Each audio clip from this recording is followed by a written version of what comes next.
Yo, what's up, everybody? We back. What's today? White Belt Wednesday. What's going on there, everybody? White Belt Wednesday. Make sure you help out a white belt today because they need it. Help them tie their belt. Help them tie their belt. Help them put their pants on right. Help them shrimp. Help them roll. You guys know the drill. We've got a lot of stuff going on. Craig Jones. Shout out to Mr. Craig Jones. We got Danaher. We got whatever else is going on. Whatever else is going on.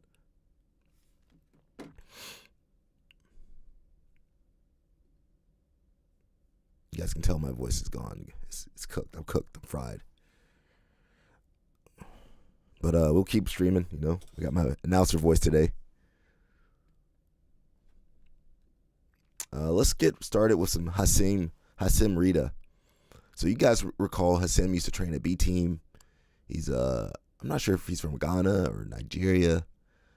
Shout out to him too. But he's he did really well at BJJ Stars. Didn't get the results he wanted, but hey, listen, it's a journey, man. So let's watch one of his matches there, and then we'll just keep on going on.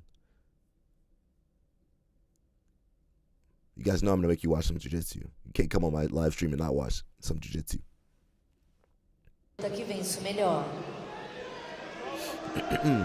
Início de luta, Eli Braz, que chegou nesse GP através. Note to self, it's hard to take down a tall dude. GP feito pelo FEPA. Don't go for the single leg, guys. That single leg's a trap. You know, body locks might be tough. Nice Uchimata into the Darce. I would like to see Hassim do more foot sweeps. I think if he did a little bit more judo, well, he lived in Japan for a long time. But I think that judo with his length, no diddy, would be very useful. I see he's going for the single leg. Shouldn't have gone for that. Because look, he can just push his leg to the floor. Yeah, you see that? Nice. Let me rewind that. Because he's so tall. Turn that audio off. He's so tall that he can just drive that leg down. It's nothing for him to push his leg straight to the floor. And then the Uchimata setup is right there. Right there, boom. It's just not effective on tall guys. Maybe double leg will work. Depends. Yeah, maybe a blast double or something. 2-on-1 by what's the other guy? Eli.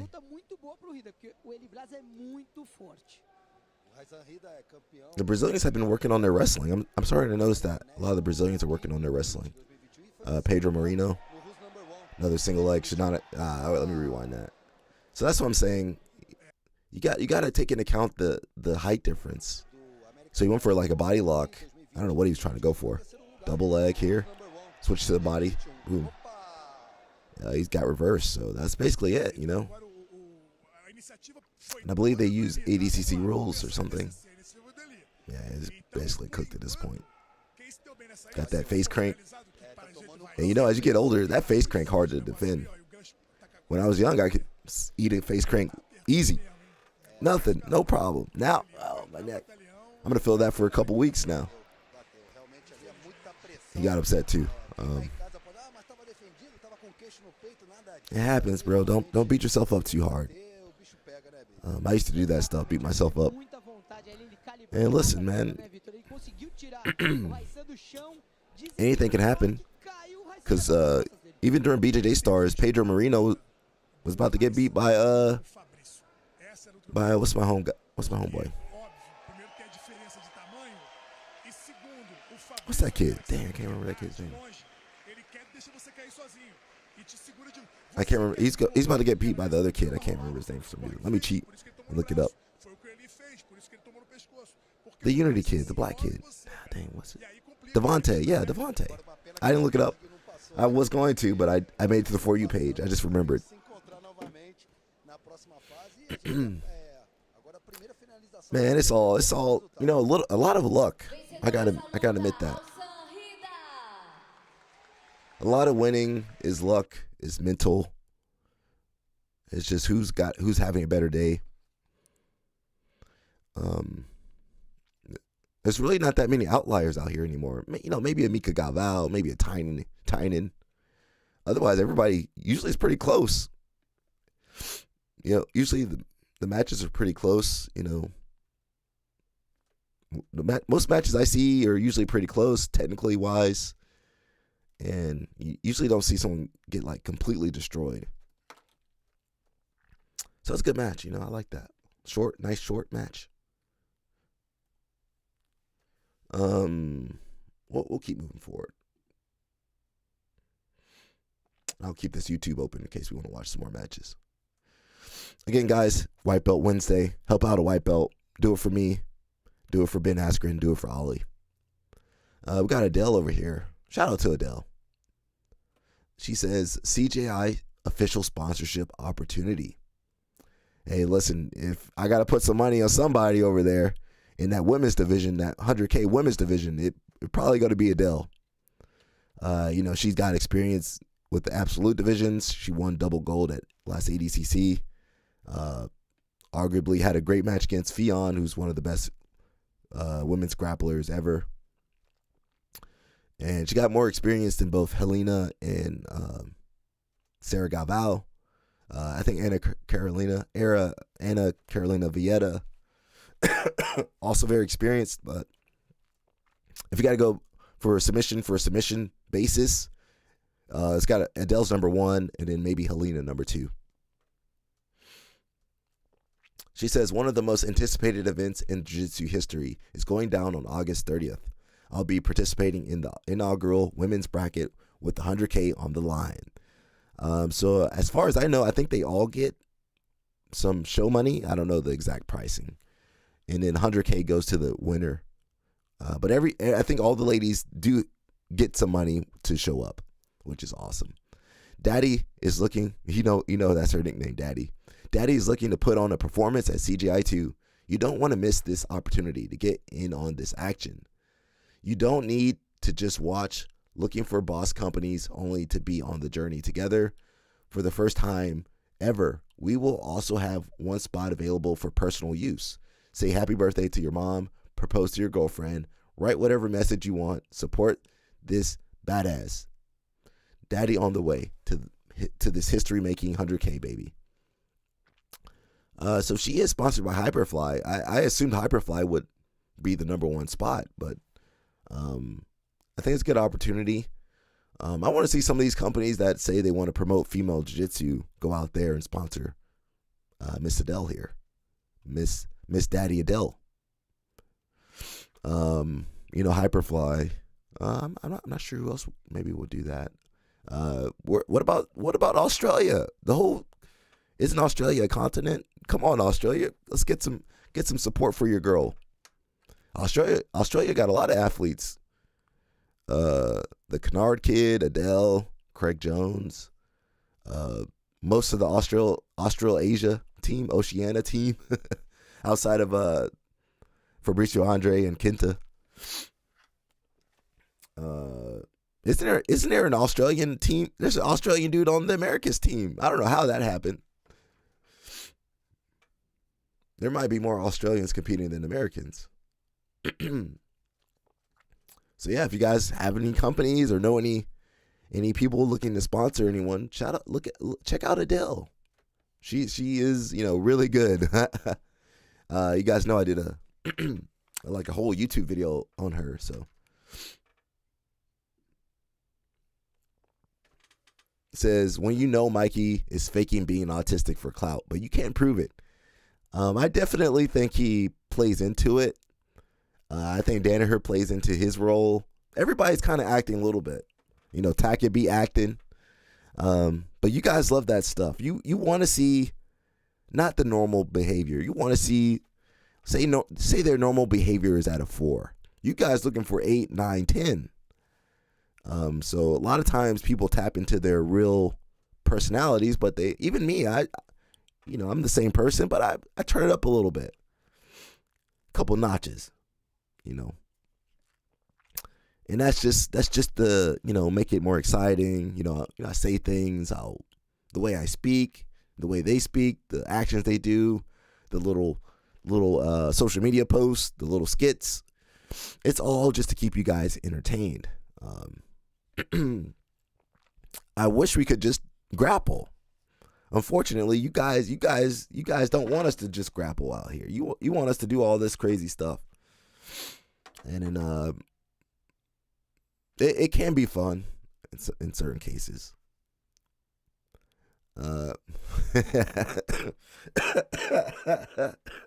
Excuse me, guys. JH surprised me. What's going on? Yeah, I like that first season of Dexter, bro. That's me. That's me chasing Moneyberg. Got my lips pressed together. I can't play that. I can't play that music because I keep getting hit with copyright. Got Khabib. What he got to say? He explains the reason behind why he got kicked off the plane. Oh yeah, I forgot about that. I think I just started live streaming when he got kicked off the plane, so I didn't really go in too hard on that. Subtitle warning, just in case you guys can't read out here. Let's see. Там есть ресторан в Сан-Франциско. Называется Чатни, пакистанский. Номер 1 ресторан. Для всех нас. Чатни, все... да? Так называется Чатни. Я тебе адрес скину. На улице Джонс находится. 12-го года там я. Прикинь. Честно сказать, вот недавно летел же в Америку, специально взял через Сан-Франциско билет. И вот когда на фронтир, вот ситуация же получилась, ты не поверишь, знаешь, я почему туда попал? Там, короче, она закрывалась в 9 часов, Да. 9 или 10. И там рейс был, вот как же говорили, что Да. ты бизнесом не летел, да? Там Дельта был бизнес, там 8 часов вылет, я впритык попадал. Мне надо было, чтобы я успел 5 часов вылететь, там лететь 1,5 часа, пока ты выйдешь, доедешь. И вот это только вылет был. Лас-Вегас, Сан-Франциско был только фронтир. Я не знал даже, я говорю, давай вот это билет купим. Он говорит, здесь эконом. Я говорю, 1,5 часа полетим эконом, в чем проблема? Я говорю, Знакомые слова. Потом он говорит, давай вот, чтобы ноги вот этот... Space, да. Space, да. Exit row, да? Я говорю, хорошо. пожалуйста. Мне-то без разницы было. Я могу аккуратно посидеть в капюшоне, там, в телефоне, там, что-то посидеть, 1,5 часа, что такое. И тут Для пришла меня... она. Да, и вот так я попал туда. Я хотел в этот ресторан попасть, чтобы... Да. Пока он не закроется, да? И из 5 на 3. Там... So yeah, sometimes that language barrier. I don't think. Well, at least he got off the plane. Look what happened to the other dude. My friend, my associate Tex Johnson. He got kicked off that plane. I don't know what happened with him. So yeah, whatever you do, don't argue. My jiu-jitsu people, my wrestlers, my MMA people. They tell you get off that plane, just go ahead. Don't even argue. Don't talk back. You guys are going to end up on the podcast. I'm going to have to cover your story.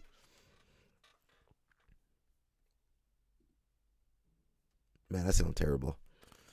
I felt good, though. We got Claw, Champions League American Wrestling, coming through. Says the new pro league for wrestling is a game changer. More action, more scoring, more strategy, more fun to watch. I think freestyle is pretty exciting to watch. We don't really need to add more stuff, but they're going to try. And I think the same time as CJI and Masters Worlds, we got the RAF, Real American Freestyle, which is Hulk Hogan's organization. R.I.P. Hulk Hogan. So we'll see. I have not watched anything. I see a couple comments as how to watch, where to watch. I'm not sure where to watch or how to do it, but I do want to check it out a little bit. Let's see if they have any music on here. Claw wrestling. Claw wrestling is points, and more points. It's the best of freestyle. It's the best of folk style. Some really cool, innovative rules. But this style of wrestling will exhaust the scoreboard.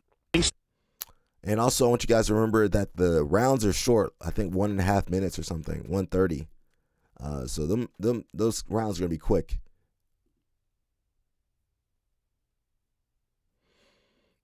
We got Darrow O'Connell. One of our viewers here was Azam. I think that's his name. He's in Ireland too. Shout out to him. So we got Dara O'Connell from Ireland, but he's in Spain now. He says, as a man who has cleaned the mats more times than the majority have done training sessions, take it from me. Those pump handle spray things suck, and that's a fact. Get yourself a plastic watering can and thank me later. My issue with this, where's Tony at?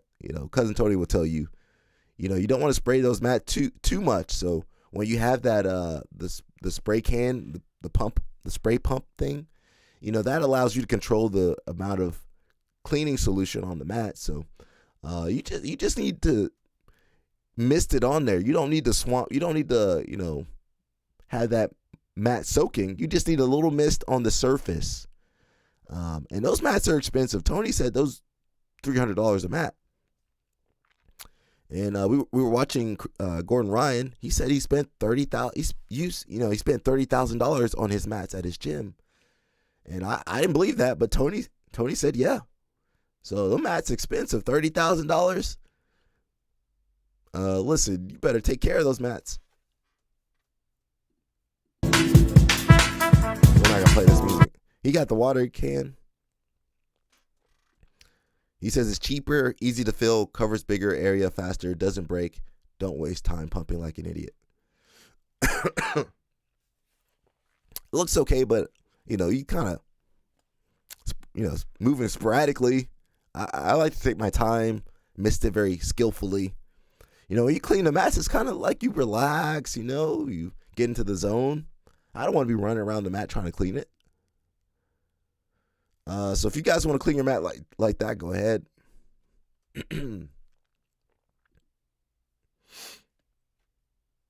New Wave.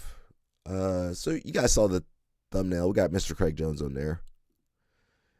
So we'll be talking about this a little bit more today, but a little teaser to get you guys warmed up on this Wednesday morning. It says back to New Wave. With Big Dan out of New Wave due to an injury. Did he get injured doing that stupid skit? Did he get injured doing that stupid skit? Tell me he didn't get injured doing that stupid skit. Well, I'll pull it back up too, Dan. With Big Dan out of New Wave due to an injury, it looks like the squad might be getting an unexpected new face. Craig Jones hopped on Instagram and dropped the bomb that he's going to be the team's new wild card under the leadership of John Danaher. We're getting some crazy storylines going on over here. If he's not just pulling our leg, he'll be teaming up with Dorian Alvarez, Mika, Giancarlo, and Luke Griffith to chase down that big prize. So it'll be crazy if Craig Jones makes $1 million. He pays himself. Craig, are you going to pay yourself? I mean, of course you're going to split it. So last we saw Big Dan, he was over here doing this little crazy skit. Did he get injured? Big Dan always get injured doing some crazy stuff. Wrestling bulls. Oh, where's the skit at? We just saw it recently. Is this the skit? The school? Bro, we just saw it. I don't see it now. I don't see the skit, but he did a little skit. Let me look for it real fast. He did a little skit. I'll talk to you guys while we go big Alec over here. He did a little skit, and then like the next day, got injured. The heck, bro? What are you doing? 2 weeks before. Oh, Big Dan got Lyme disease. He's messed up pretty bad. How do you get Lyme disease? From some ticks or something? Why was he out hiking and camping to get bitten by a tick? All right, he said he got Lyme disease. We'll watch that video. What is Lyme disease? Should be Moneyberg. Moneyberg, everybody. But Moneyberg will pay people off. Moneyberg will win the whole thing because he gave people money. Do you guys really want Moneyberg to win CJI? I don't. It says, what did it say? It says Ghost Escape. Can't play music. Jesus, music, bro. Music and YouTube don't go together. Yeah, a little Nogi man. Oh, you guys can't even see. My bad. Shoot, I'm over here watching the video. You guys can't even see it.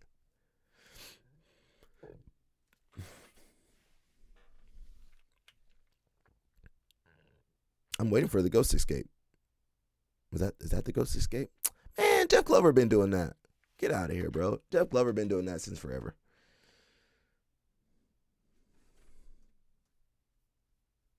You know, Eddie loves when his guys do stuff. I'm gonna skip it. Got Jax Forrest. Bro, these high schoolers. Craig Jones, you need some high schoolers on the CGI. Those high schoolers good, at least in wrestling. Consideration to foregoing your senior year at Bishop McCourt and either training full-time in Stillwater or OTC, or even finishing high school early and getting right away into college at semester or as soon as you can? Yeah, I've thought about it. I've talked to the coaches a little bit about it. I haven't made any decisions yet. Obviously, I'm weighing the pros and the cons for both. And I'm really, really close with my family. And so that would kind of be the hump. And my friends, obviously, we're so close there. You know, it would be hard to leave. I'm not sure exactly what's going to happen. I know there's definitely possibilities for pretty much all the options you just said. You know, I wouldn't want to try and rush out of it, even though I might, but I might not. You never know. Still trying to figure it out, trying to make sure I'm staying focused on Worlds and then make a final decision then. But have you given any consideration to foregoing your senior year at Bishop McCourt and either training full-time in Stillwater or OTC? Man, I like how well, shoot, that was loud. I like how wholesome a lot of the wrestlers are, you know. They ain't doing nothing crazy outside of Strachey and Kyle Snyder and Aaron Brooks. Most of the wrestlers just want to wrestler. They just want to wrestle. They want to praise God and drink their chocolate milk and eat their Ben and Jerry's, you know. But in jiu-jitsu, we a little bit more deranged. We got more tism than they do. But I like my wrestlers, and look, they making more money. They got the NIL, coaching gigs, Olympics. They better than us. we got CGI and who's number one, ADCC, but I mean, you know, we can't really compete with the Olympics. But we're trying to. Yeah, Jax. Where's Jax? He's in PA as well. You know, everybody in that garage, bro. If you want to work out, don't go to no fancy gym. Go to the garage. It says the garage away from home. Coach Cal and Armin putting in the work in Chicago. So they're getting ready. Coach Cal, you know him from Training Lab. We got everybody over there at Training Lab, really. That's why I was. So it's his fault, of course. I can't play that music, bro. Them 80s rock songs, can't play that. We got Mr. Nicholas Mgali. He's got a new mount system. I thought Mgali was opening up his own school. Wasn't he opening up his own school? Or is he going to teach at New Wave?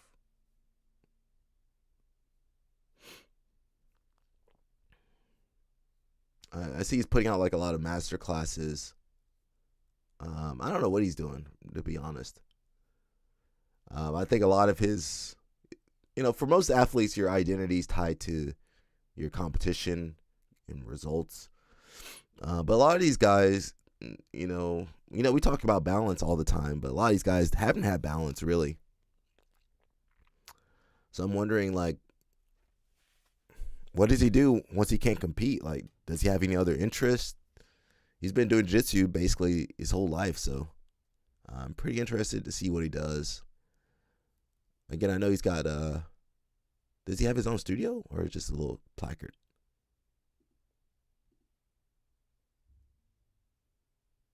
Like, where is he filming at? Somewhere in Austin?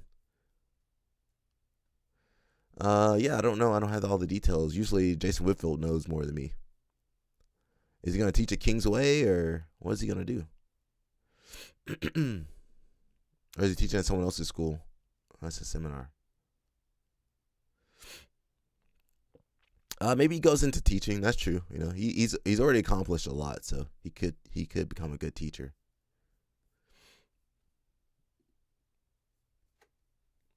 We got the White Monster podcast. Whose podcast is that? It says Rush Hour 4 podcast is live. Nah, how you gonna have Rush Hour 4 and you ain't got no Chris Tucker in that group? You guys ain't got no Chris Tucker at B team. You had Hassim for a little bit. You can't have Rush Hour without a Chris Tucker. They got the Jackie Chans. Pause on me. They got the Joseph Chins.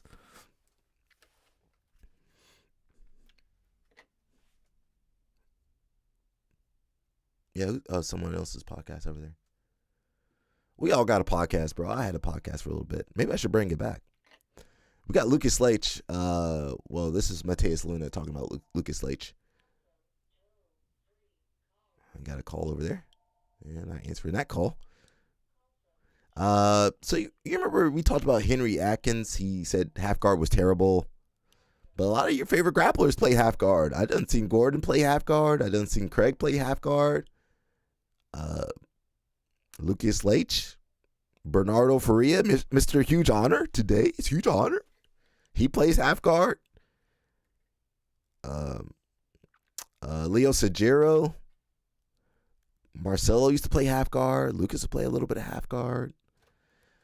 A couple other people.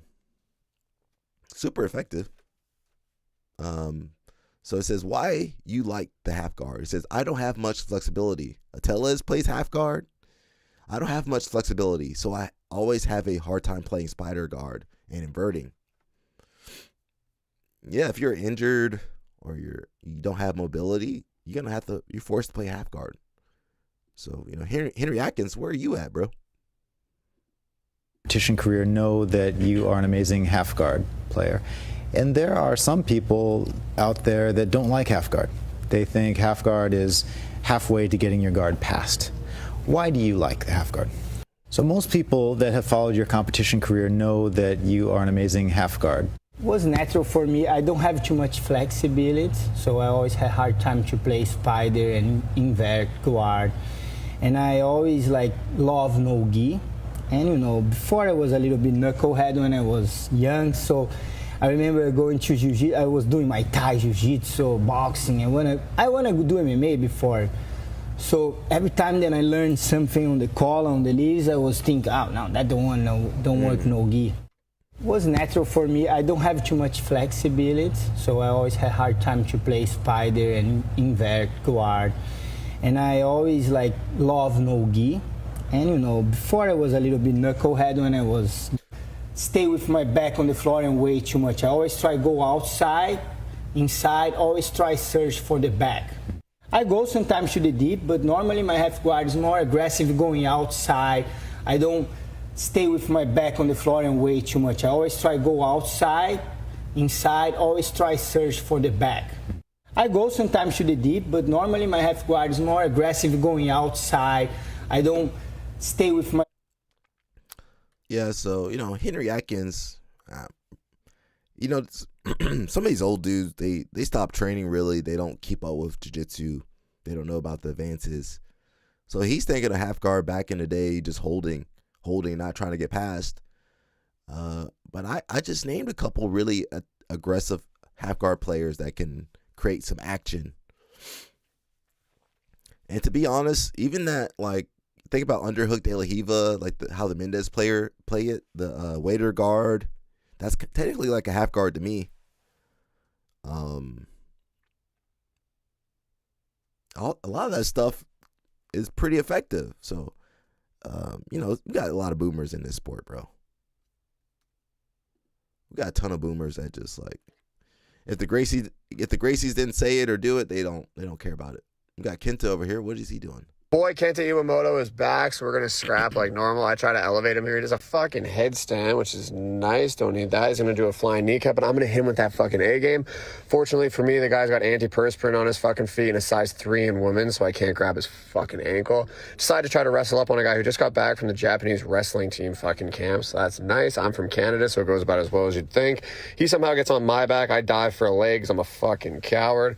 Go to switch Ashi. He slips right out because he's a fucking asshole. He's going to end up on top. Hey, it is what it is. Woo! You'd think I was a cast member of 90 Day Fiancé. That's pretty fun. That's very Gen Z, where they speak super fast and put everything in the 90-second clip. But we got Kenta. He's going to do really well. I think Kenta will be really good. I don't think he's the best finisher. Most jiu-jitsu people aren't the best finishers. The skill level's too close. But I think as far as being tough, he's going to serve a really good purpose for Team Australia. You know, he can definitely, I don't want to say stall out a match, but he can definitely cancel out a couple of people. Jason Whitfield, our expert at Kingsway, is back on the scene. He says, Mgali is not teaching at New Wave.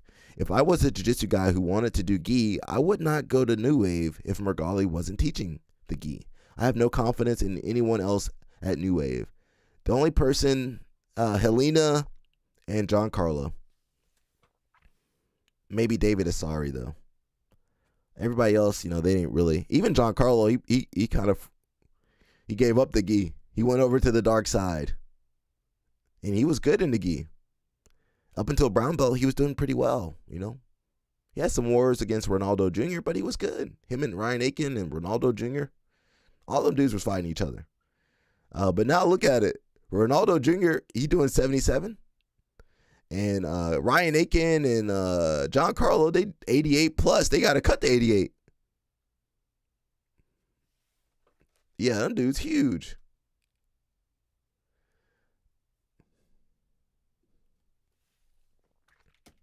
Yeah, I'm not sure why Mgali. It seems like a home run to me. Maybe Gordon doesn't want Mgali teaching or doesn't trust him, or Mgali wants to do his own thing. Who knows, bro? It's hard to keep all those athletes on one team like that. So I always wonder about like AOJ, because all those people are pretty young. But when those guys hit 25, 26, they want to have a family and kids. Is it going to be possible to stay at AOJ and, you know, you teaching a couple classes, but you need more classes so you can afford to live there and take care of your family. And then maybe you want your own life, your own school, your own everything else. You see Tynan got his Porsche. You want a Porsche too? You ain't gonna make how you gonna have a Porsche and you ain't really making money over there at AOJ? So I can see a lot of people moving back or changing teams. You probably will see that later. You'll probably see some people switching teams or chasing other opportunities. That's usually what happens. We got Mr. Muggsy here. He says, telling young wrestlers why having a brand is important for college offers. So it's pretty crazy. The wrestling is going a different route than jiu-jitsu. We've been going more of the professional route, you know, CJI. I'll throw UFC BJJ in there, even though I don't like them. ADCC and all those other events. But in wrestling, they're because they were already a collegiate sport. You know, in the past, you would just get the scholarship. Hopefully get the D1 scholarship where they pay for your schooling. And then go from there. But now they have the NIL, name, image, and likeness, where they can make some big money. And you got a couple of people. I think Carter Strachey was making over $1 million this year. You know, he's also the only 5-time NCAA champion. So, but we're gonna have a lot of the new kids making some real money that they never made before. So, pretty interesting time. You know, jiu-jitsu people making money, wrestlers making money. My question is, what are my judo people doing? Are you guys making money over there in judo? Are you guys making money in judo? Are you guys, you know, they over there complaining about the name of the technique, or what Jigoro Kano said 100 years ago, or how jiu-jitsu is not different than judo? I'm just wondering, are you guys making some money over there? Can somebody answer that for me, my judo people? I mean, they can't do. I think was it J Flow that wanted to do a J Flow Invitational? But I just know that USA Judo would kick everybody out if they did that. Like, all right, you want to go to J Flow Invitational? Well, you can't represent America anymore. You know, they could do some scumball stuff like that, easy. So if you guys, any of my judo people listening, please come on here and defend yourselves. Please. Anyway, let's listen to Mr. Muggsy.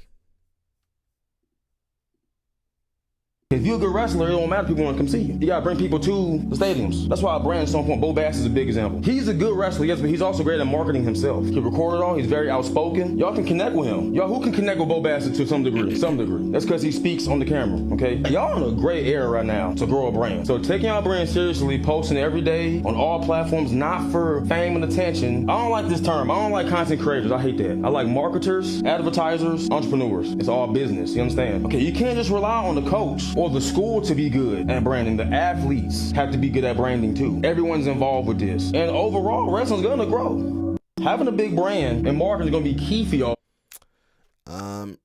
I mean, of course, market yourself, but you still need to go win. Go win at Super 32. Win your states. And market yourself. Don't just market yourself and don't win nothing. You know, wrestling, don't be like it. Don't be like us in jiu-jitsu where we got money bergs. We need you wrestlers to stay on the path, the true path. We need you wrestlers to keep wrestling and pushing yourselves hard and not selling out like we do. Marble B says, in other countries, the fact that it's an Olympic sport means there's state funding and corporate sponsorship, but it's just not big enough sport in the U.S. as it is for anyone who would be paying to care. But I've done talks about this, how they can grow judo. It's clear they don't want to grow judo. The grassroots people, the coaches out there, they want to grow judo, but how are you going to grow judo when your organization, your country's organization, the head of your sport doesn't want you to grow judo? They want you to do what they want you to do, which is counter to growing the sport. So I can make every argument under the sun, but they're never going to listen to me. They're not going to change anything. We don't have a real organization. We got IBJJF, which is a for-profit organization. So if you don't like IBJF, you know what you do? You start a rival company. You start New Breed. You start Jiu-Jitsu World League, and you compete with them. You can do better than them. But here in America, you can't really compete with USA Judo. Now let's talk after 2028. Hopefully I'm still alive and live streaming in 2028. But let's see if America doesn't place at the Olympics in Olympic Judo in America. Let's see what happens. I want to see some heads fly off.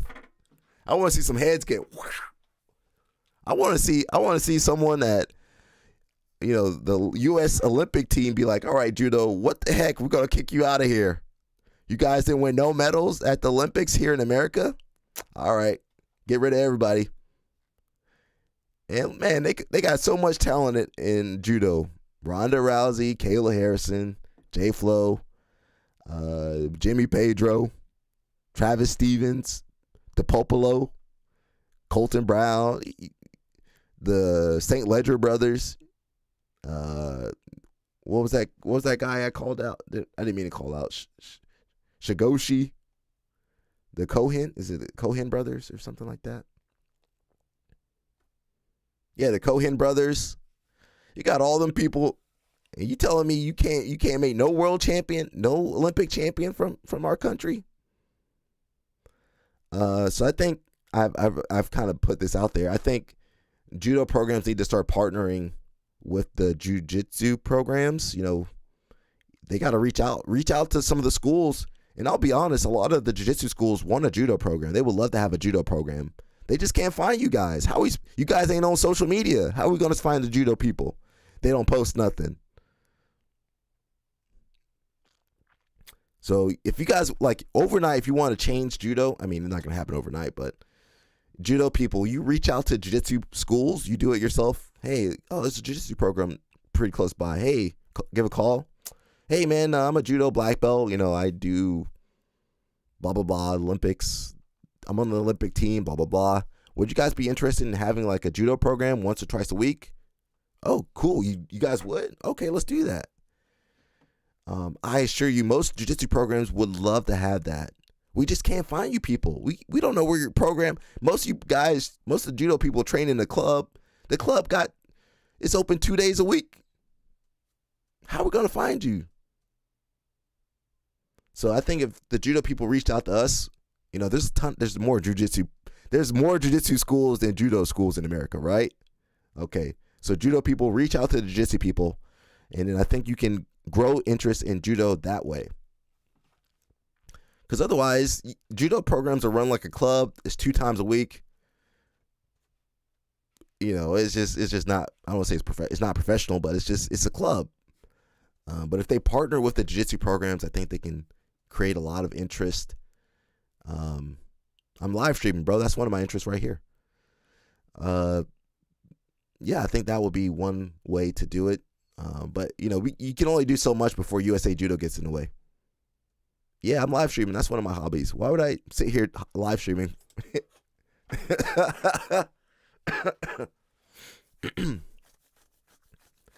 I'm going to wait. I think we should wait until after the 2028 Olympics when America doesn't get any medals again. And then USA Judo going to be on the chopping block, and then somebody can come through and try to rebuild them or something, you know.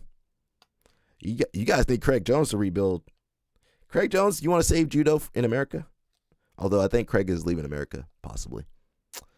Judo has zero money in the U.S. Well, Travis Stevens was making a little bit of money in jiu-jitsu, but they said no. So he had to stop. It says in other countries, yeah, we talked about that. What are your thoughts on NIL deals? Well, it's the thing. Doesn't matter what my thoughts are. It's here. It's here. And you know, I am happy the athletes are getting compensated because they make millions of dollars, probably billions of dollars for all these universities. So I think it's a major factor. If you're really good at wrestling or whatever sport that's in the collegiate program, you got to look into that NIL. You need to maximize your money because ultimately the school doesn't care about you. The coach doesn't really care about you. You got to take care of yourself. Hobbies outside of jiu-jitsu. I'm live streaming. That's one of my hobbies right here, bro. I'm sharing my hobby with you guys, talking about jiu-jitsu. Judo's not getting anywhere with their current program. Yeah, I love judo. Craig Jones will save Australia judo first. Which I didn't know was a thing, but you guys do have judo. You guys got wrestling over there too. So maybe Craig Jones can save you guys. The thing is, we have people with great ideas. J-Flow. I think J-Flow could save. Justin Flores combines jiu-jitsu with wrestling and judo. He's the perfect person. He's the avatar.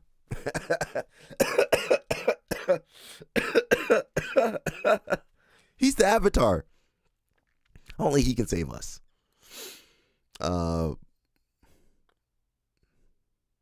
Yeah, but USA Judo don't work with nobody. Are you going to bring back the long hair? I'm trying, bro. Talking about hair, we got Mr.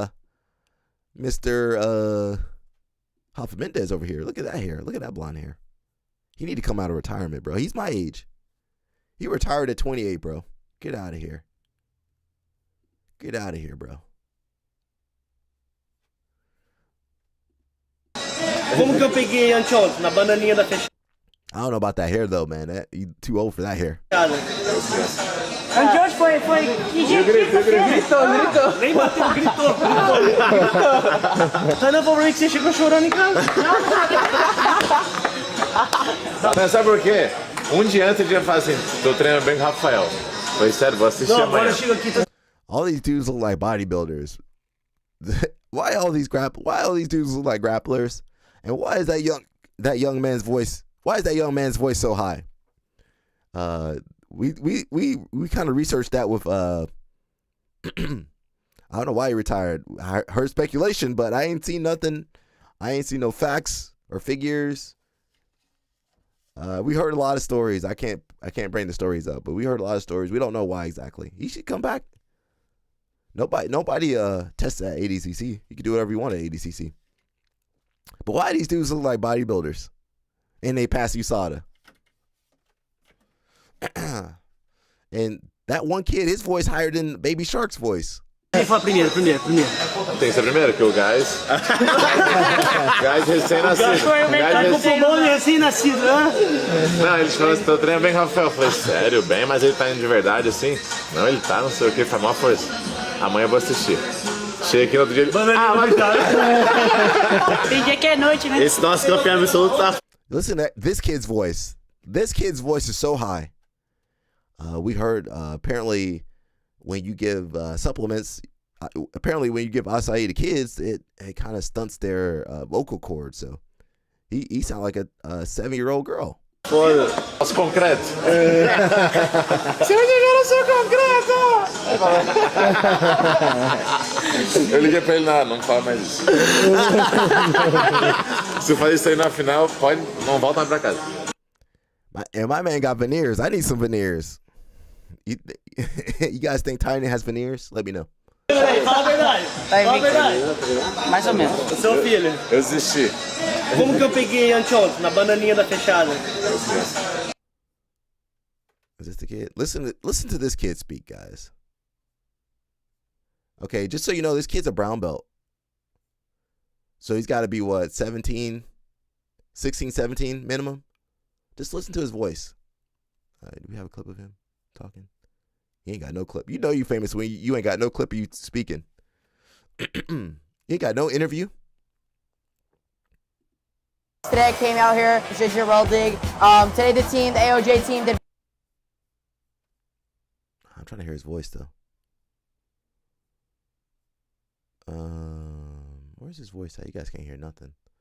I think he hides his voice on purpose. I've heard a couple clips of his voice though. Frosted Tips, my man trying to bring back the 2000s. Let's leave the 2000s in the 2000s.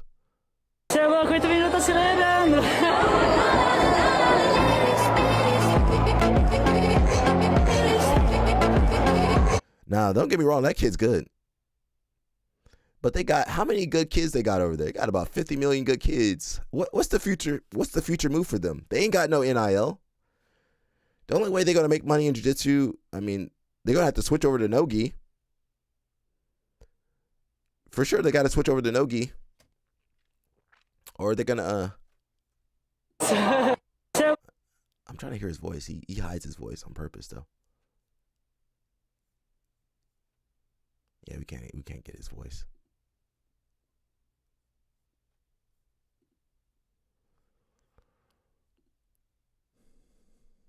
Entrando nas análises luta a luta, tá? A gente fez umas considerações. I can't find it. Yeah, it's somewhere. He's hiding it. Did I miss some comments? Let's see. Everyone knows why he retired. We don't know why. We can only speculate. And if they want to go back to school, they can pay like the rest of the kids. LOL. It's kind of not fair. They get to play sports and get an education. Oh, the NIL people?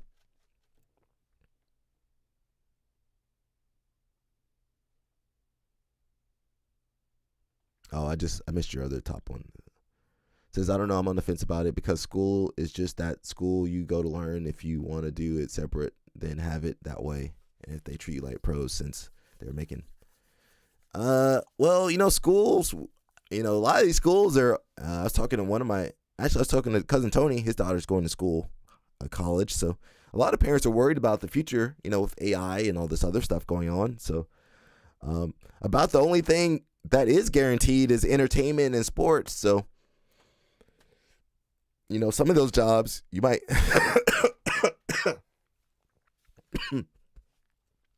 some jobs might, be disrupted by AI and other advances in technology. But as far as I know, you're still going to want to watch people kick a ball, throw a ball, hit a ball, and whatever else sports. So you basically those athletes are professionals. So I don't have an issue with it. Them schools made, I'm here in the South. Them schools made billions of dollars off these athletes. So it's only fair that they get some money back. And it is kind of hard. I mean, they could always give a discount to the non-athletes, students, to give scholarships to them, those people, waive some tuition or something. They make billions of dollars. They could pay off all that tuition. I think the universities are scrambling for their next steps. I'm sure less people going to college compared to past decades, past generations. So they have to stay relevant, and that's the way they're going to stay relevant, is through their branding, especially here in the South, even Midwest, UGA, Alabama. Those are sporting schools. Miami, University of Miami. Those are people go to those schools because that's fundraising right there. Those sports bring in those students. So it's a business, you know. Schooling is not about educating people anymore. It's a business about profit. And everybody got their hand in there, except for the regular students.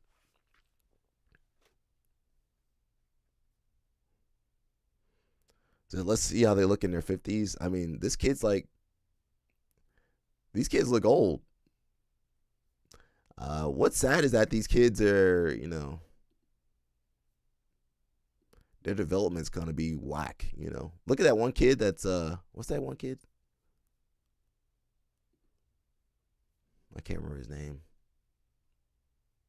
Como que eu peguei anteontem, na bananinha da fechada? Let's see if I can click it one more time. Yeah, I heard a clip with his voice. I don't remember where it was now. Fala a verdade. Fala a verdade. Mais ou menos. O seu filho. Eu desisti. Como que eu peguei anteontem? Na...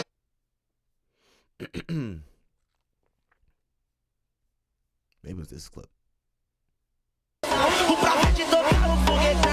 Pô, sábado a gente jogava videogame e dormia. Eu vou pra praia surfar agora, daqui a pouco já. Fala pra ele que você gosta de assistir. Goku. O que é o mais poderoso desenho do Goku? Goku, Vegeta? Agora eles ficam falando que o Goku tem um irmão mais velho e ele tá mais forte que o Goku agora. Mas quem que você gosta mais? Goku. Sabadão, 3 horas de aula e treinar amanhã já. Mas amanhã tá fechada a academia? Não, amanhã é workout, né? Puxar um ferro, manter o corpo ativo. I almost crashed into the wall. So these kids, these boys, we hear that voice, we hear it with Diogo Hayes too. And the thing is, these guys aren't old enough to be taking anything, so somebody's giving that to them. You know, their parents or some of these heroes they look up to are giving them this stuff.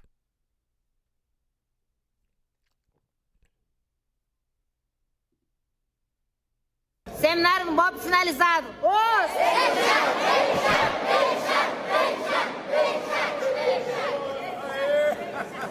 Seminário no Bob finalizado. So you hear that voice, that's a telltale sign, because Baby Shark's in his 20s, right?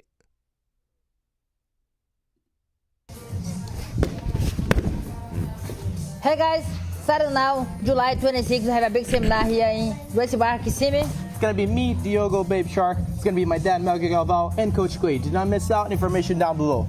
Agora faixa verde no meu pankid. Então vamos lá, galera. Começando aqui a luta aqui.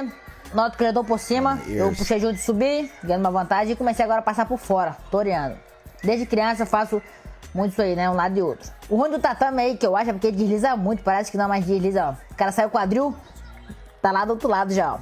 Então eu consegui aí estabilizar os 100 quilos, né? Aí não consegui estabilizar, estabilizei agora, fazendo a minha passagem especial, que é toreando um lado e outro. Agora nós precisamos descansar. E agora eu vou começar a atacar o braço dele, ó. Matei um braço ali, com o meu joelho direito, né? Aí eu consigo defender. Tentei montar. Mantém a pressão aí. I mean, we don't know what Cus the motto was giving Tyson back in those days.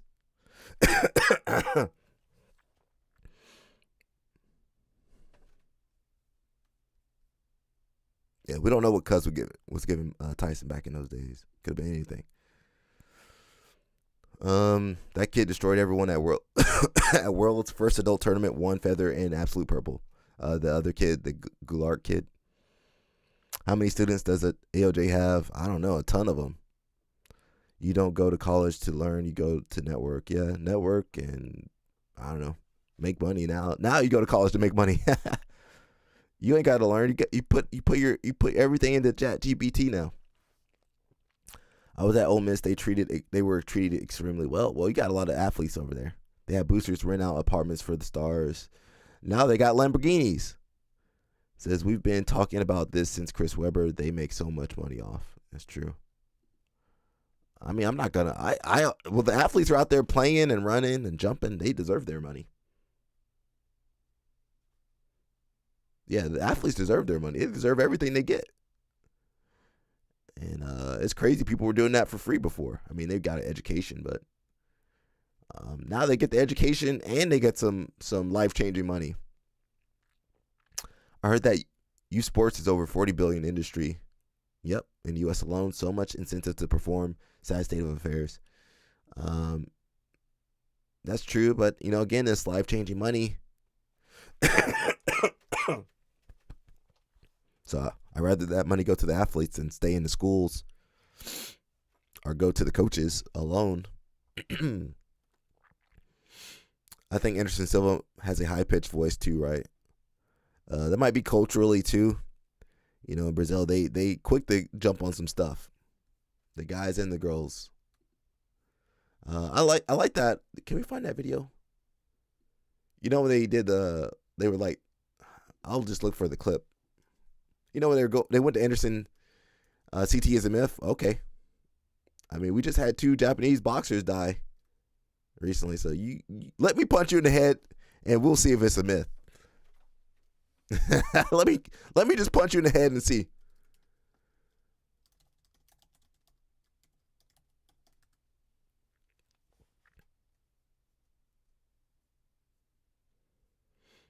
When they went to his house and they found that syringe? I'm looking for that.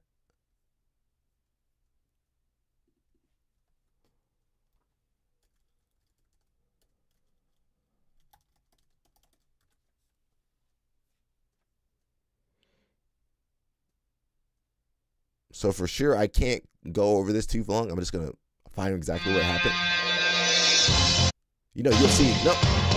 UFC will kick my butt. But it's okay if I skim through.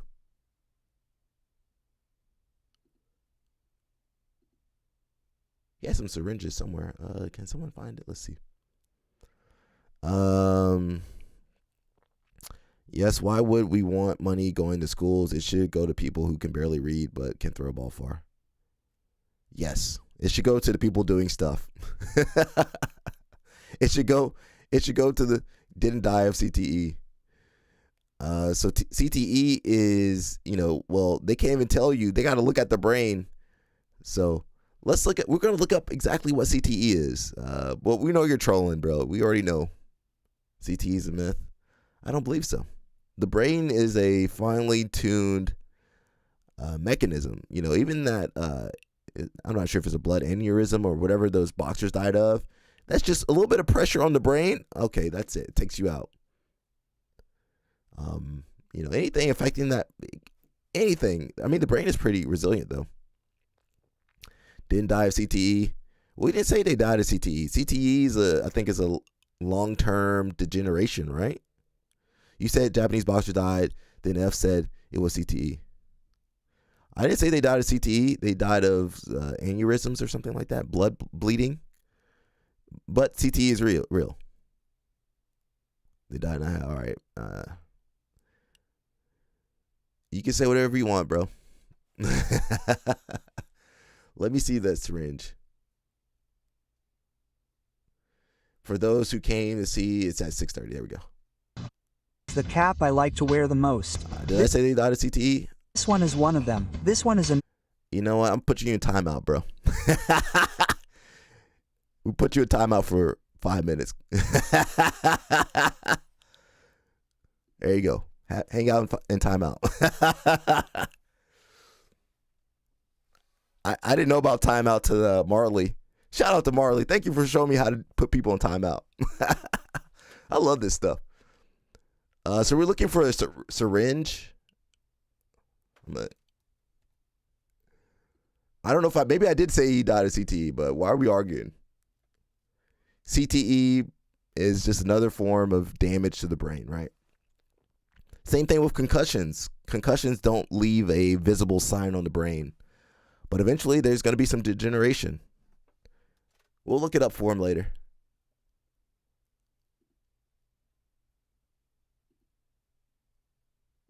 UFC will take me down, so I'm just skimming here to find that little clip of the syringe.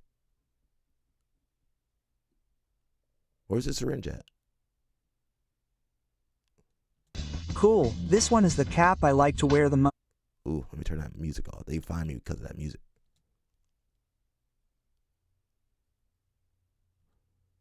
I thought it was bad over here.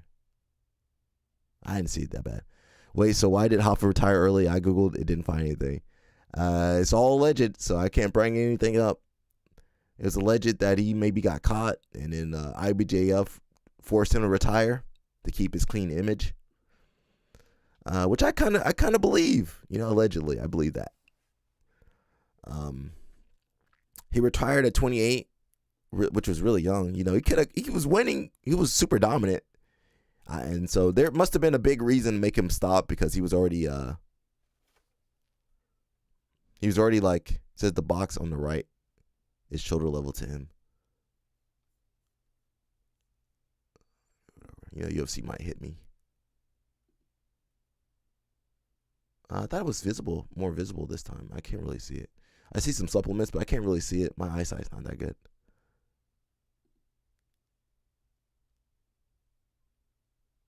I don't really see a syringe. It could be anything.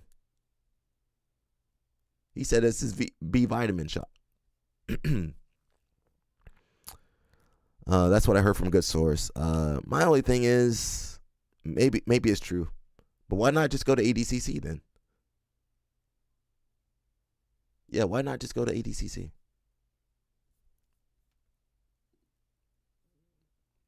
We're gonna look up CT. Oh, there we go. What happened to that dude? Black Op Strollers. We get some trolls on here. I just put him on timeout. I didn't kick him out or anything. I put him on timeout. It says understanding fatalities in boxing. So almost as if I knew that troll would come up somewhere. They're still learning about CTE, so we don't have all the figures and science about it. And if somebody's gonna suffer from CTE, that looks like some. That definitely is something. Can you guys see that thing on the right here? Hopefully I can zoom in for you guys.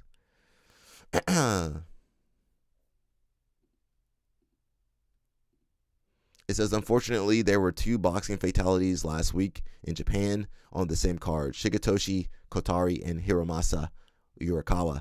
Kotari went to a 12-round draw. Urakawa was KO'd in the 8th round. Both had a severe brain injury, acute subdural hematoma. They didn't want to tarnish his legacy. Oh, yeah. They didn't want to tarnish his legacy and reputation. Not that the IBJF really cares at this point. They have a lot of money, both ALJ and IBJJF. They got a lot more money than me. They can drive their Porsches and G-Wagons, and I'm in the Toyota. But I'm happy. I ain't got to be ashamed of myself. I can keep competing. I ain't been kicked out of nothing. USADA, I ain't been running from USADA. I didn't tell them my plane was taking off. I got to go. I didn't hide underneath a cage. I didn't skip out on testing. I haven't been tested yet. And I'm the same age as the Mendes brothers, at least Hoffa. So there's still some real ones out here, man. Don't just believe everybody's on some crap. My Hetra brothers are really good. A lot of my friends, we just do it the right way. Yo, have you seen that new 2025 Corolla? Shout out to my man Jeff. He doing good. Yeah, I like Toyota. As long as it's built in Japan, I like Toyota. And heck, you want a Tundra or a Tacoma? That you want to be spending a ton of money. So yeah, we'll look at CTE because the one dude that I put on timeout was talking about that. GMSCA says, "What's up, Alec? Hope you're having a good time." Oh, what's going on, man? You're not at Georgia Martial Arts, are you? Are you Georgia Martial Arts? Georgia Martial Arts Center? Is that you? It says acute subdural hematoma, SDH, account for 75% of brain injuries in boxing. SDH is the leading cause of boxing fatalities. Hematomas most frequently occurred in bouts of 10 rounds.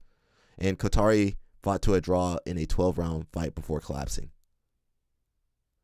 Chicken Boys are Vermont. Cool, man. That's where Ben & Jerry's is. I think, right? Is it Vermont? Says, I like the new Prius, but just made in Japan is the way to go. Yeah.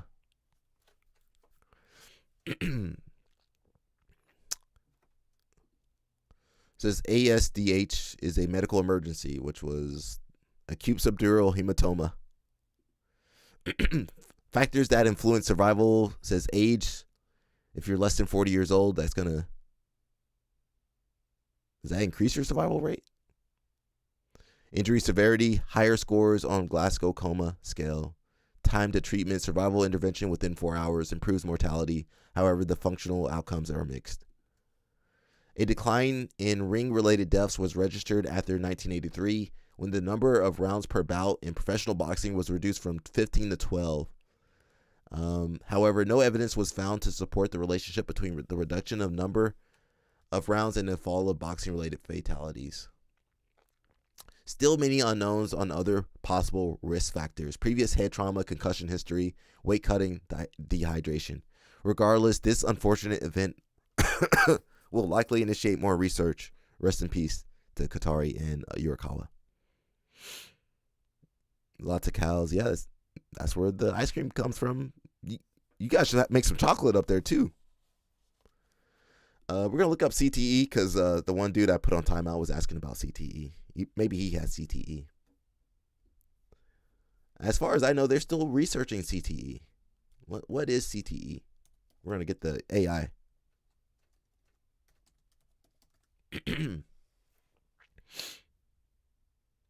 Oh, let's just go to Mayo Clinic.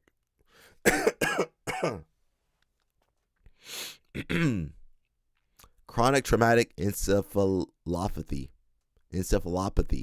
also known as CTE, is a brain disease likely caused by repeated head injuries. It causes the death of nerve cells. I mean, eventually, if all your nerve cells died in your brain, doesn't that kill you? No. Known as a degeneration, CTE gets worse over time.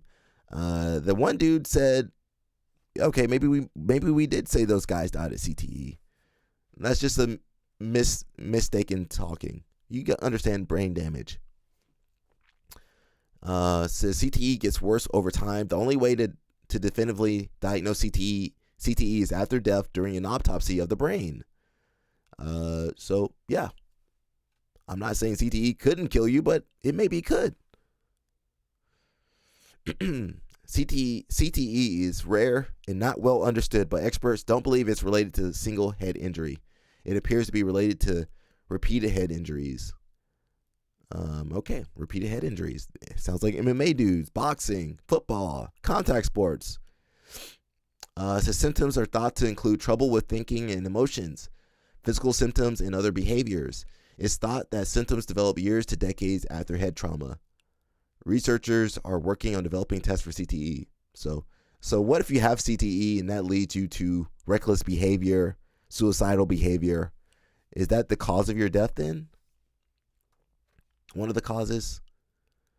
Impulsive behavior, aggression. That sounds like all my fighters, really. Mood changes, depression or apathy, emotional instability. Yeah, all them fighters emotionally unstable. Substance misuse. Sounds like BJ Penn. Suicidal thoughts or behaviors. Sounds like what was that football player? Aaron Rodgers, something like that. I don't know his name. Nah, it was Aaron Rodgers. What was the football player?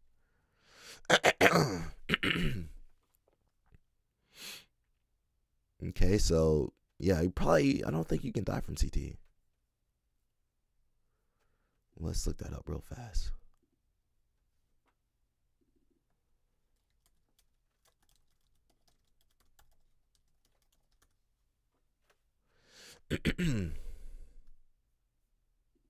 AI, got an answer. It is a progressive and fatal brain disease. Okay, it's fatal. It can kill you.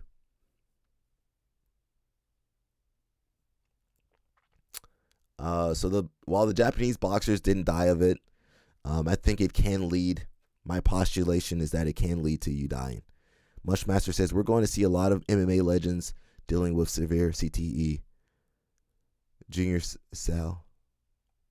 Yeah, we're going to see that. We're seeing that with BJ Penn, several fighters the Nick Diaz, Chuck Liddell, several fighters, and you guys always relate to the popular fighters. Anderson Silva, GSP. Didn't GSP say he forgot certain days and stuff? But think about all the people on the undercard, the amateur fighters, the kickboxers, the people in training, sparring. All those people taking damage. And, you know, has the UFC done any research into CTE?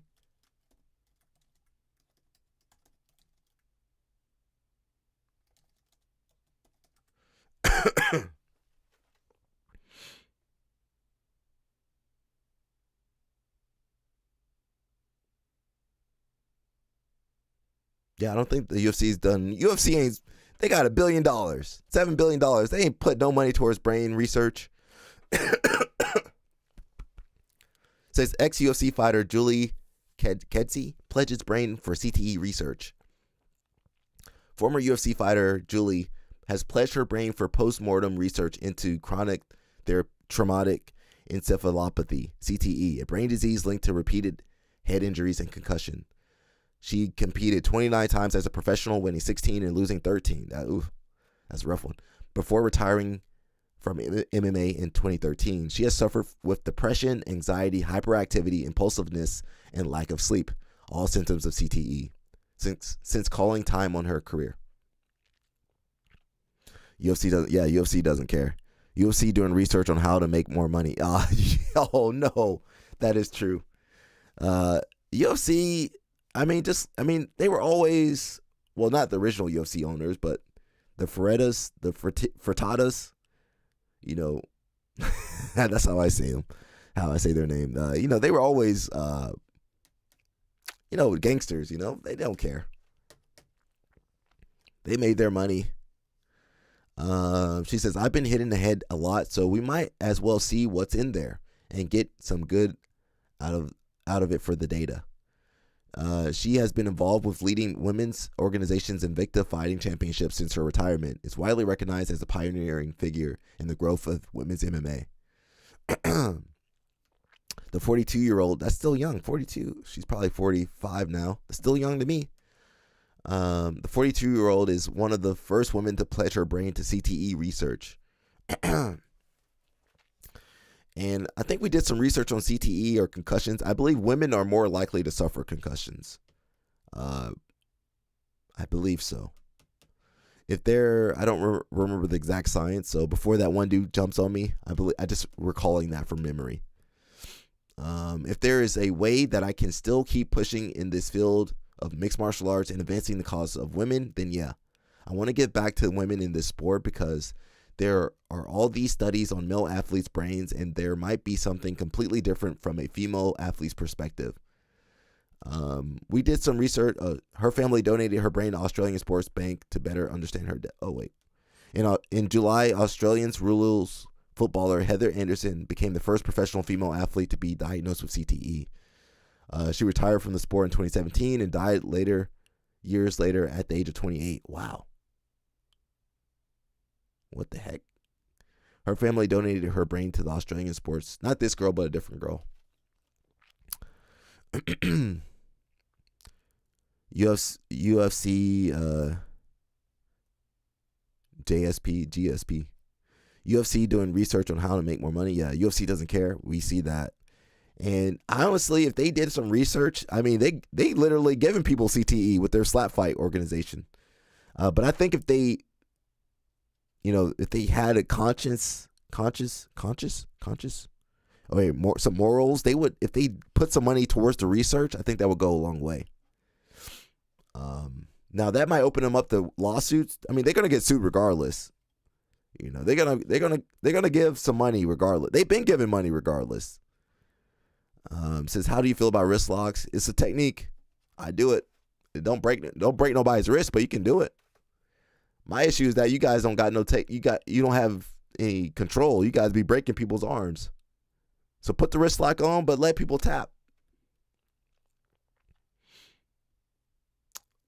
Can we find that? I want to find that GSP.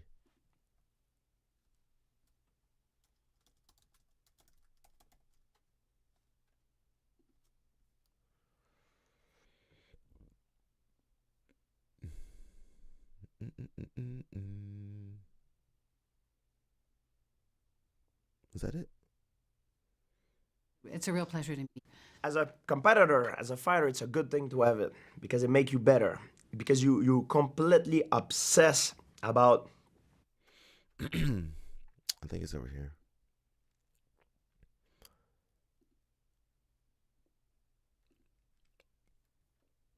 If you guys just joining us, it's White Belt Wednesday, so make sure you help a white belt out today. You see them struggling. Don't wrist lock a white belt. Don't wrist lock them. Help them. Help them shrimp. Help them tie their belt. Help them tie their pants. Take care of them for me. Says the only appropriate time to do a wrist lock is when your real submission didn't work. Nah, you can do it whenever you want. Says giving GSPs a mission of memory loss and lost hours in the day unaccounted for, isn't it criminally negligible of the UFC or any promotion to sign him to fight again?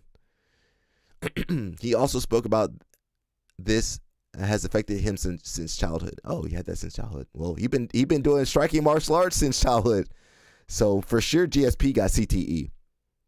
It has nothing to do with concussive trauma suffered during his fighting career. It's a weird zoning out thing that affects some people. Someone says it could be a weird mix of both. It's pretty ignorant to say it has nothing to do with the concussive trauma he suffered. Just look at Gary Goodridge. Oh, I forgot about Gary Goodridge. Can we pull that up?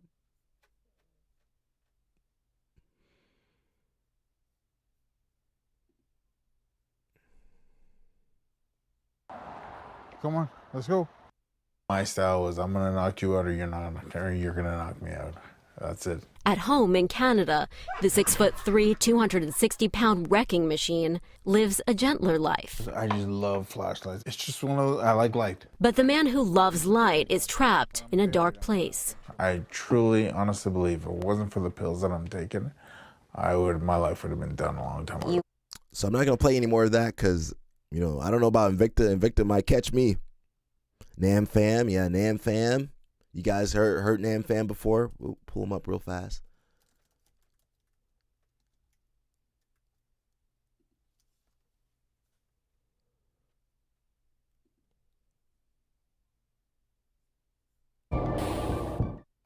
Hey, how's it going? This is me, Nam Fan. Just getting done with my morning run. Now I'm getting ready to train at my school, the Madu Academy. Yeah, how you doing? Leading to my 10 miles this morning. Woke up late, but I did run 5 miles. It doesn't sound as good. First round, I wrestled some wrestler guy who's good, who's tough. Kept the pressure on him. Eventually, I got to take the takedown and stuff like that. I got 4-2. Took his back. And my family and my close friends who care about me. They don't want to see me get hurt. Man, I was thinking, Asian brother can't get no love, man. And how he's doing? It's about a few days. It's Tuesday. It's about a few days after my fight, my pro Muay Thai fight. I talked to get Dacker after the fight. He's a pretty cool guy. That's sad, man. A lot of fighters just like that. Today, we are diving deep into the story of a fighter that only the hardcore MMA fans will remember, Nam Fan. I won't pull that up. I won't pull that up because sometimes it don't. I get hit with that copyright. But yeah, a lot of fighters. A lot of the fighters have it, and a lot of fighters you don't know have it. So, is that the whole post? I was trying to find it where GSP says that. I was on JRE. Let me go back. Maybe post that too. Let's see.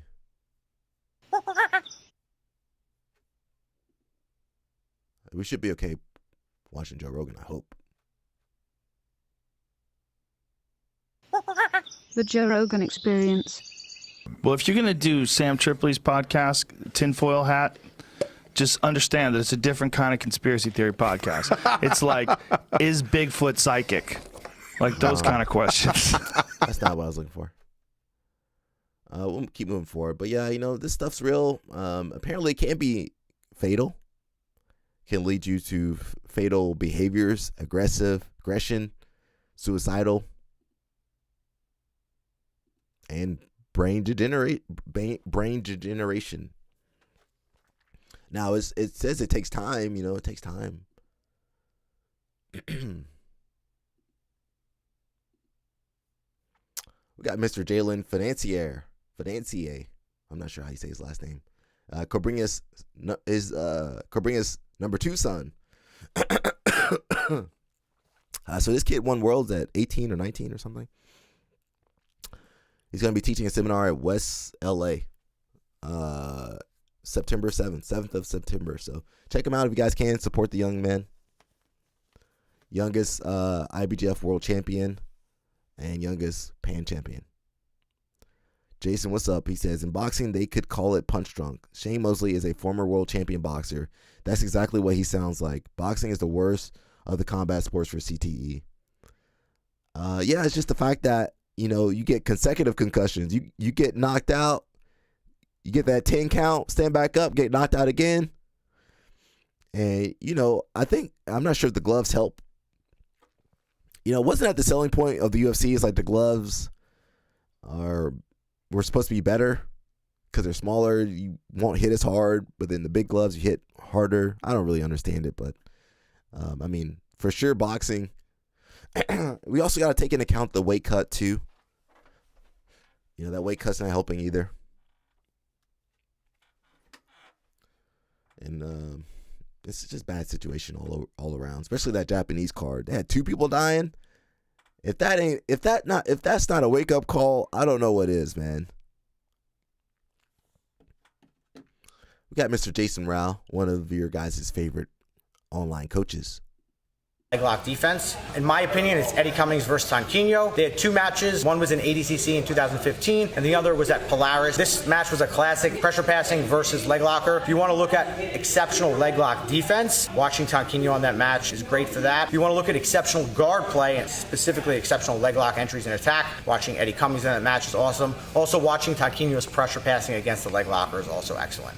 The best match to watch solid leg lock defense, in my opinion, it's Eddie Cummings versus Tonquinho. They had 2 matches. One was in ADC. Yeah, Mr. Eddie Cummings and Mr. Tonquinho, both really great guys. We got a jiu-jitsu giant, Mr. Big Dan. He's got his statement on CJI. If it'll pop up, where is it at? Oh, shoot! Right when I clicked on that.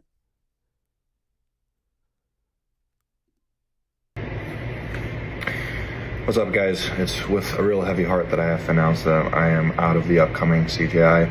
My coach, Danaher, thought that the best thing was for me not to do this tournament because my health isn't where it needs to be, and honestly, I don't blame him. A couple weeks ago, I got diagnosed with Lyme disease. I don't even know when I got it, but I got the dreaded red ring with a bump in the middle and had all the symptoms of it, and they're like, yeah, you got Lyme disease. And to say that I'm sick right now is an understatement. I tried everything to get better. Very high doses of antibiotics, ozone therapy, NAD+, and I'm fighting an uphill battle that I can't win in time to be ready to perform for CJI. To say that I'm heartbroken is an understatement. I really gave everything I could to try and be in shape and compete in this tournament, but my health is just not cooperating with me right now, and I'm really sorry to everybody who this affects. I'm sorry for letting my team down.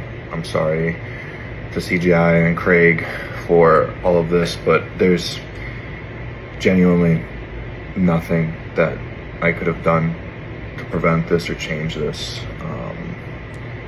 Again, to say that I'm not in good shape right now and I'm definitely not healthy is an understatement, and I am not in any place right now to compete. So to everybody who's watching, I'm sorry.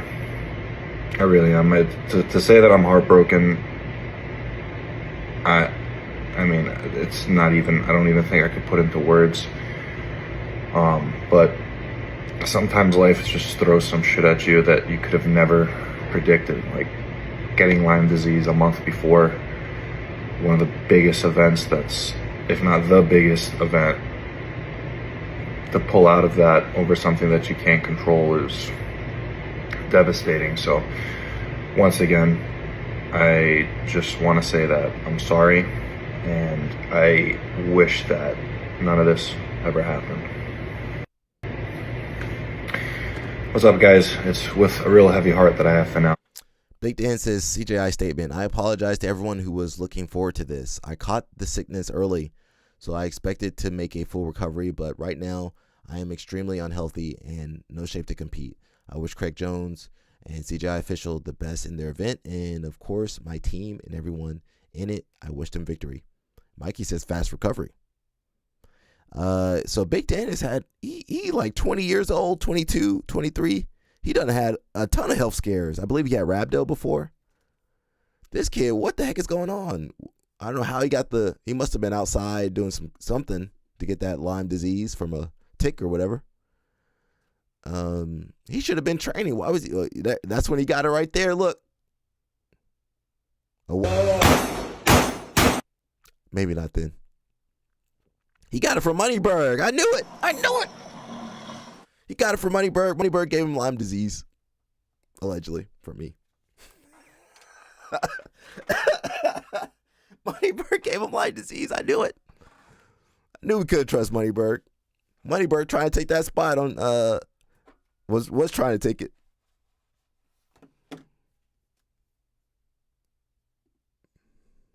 Yeah, hasn't Big Dan had like rhabdo and some other stuff?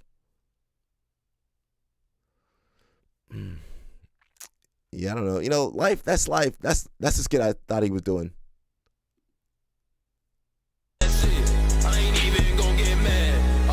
Up 5 weeks ago, that's when he got it. Jason Whitfield. I told you, Jason Whitfield. He got it doing that skit. Jason Whitfield. That's when he got that Lyme disease out there. Why you got the flip-flops on the front of that contraption right there? I knew it. Doing that skit, he got that Lyme disease. He did that, and they almost crashed too. When they crashed, that's when that tick jumped on his leg. Right here, the tick jumped on his leg. See? I knew it. Says he's going to need some more Moneyberg privates. Yeah, Moneyberg going to have to float him because he was expecting to win that $1 million. Now he's going to have to go suck up the Moneyberg again. Say a little prayer for my man Big Dan, guys. He got to suck up the Moneyberg. It's wild out here. I knew it though.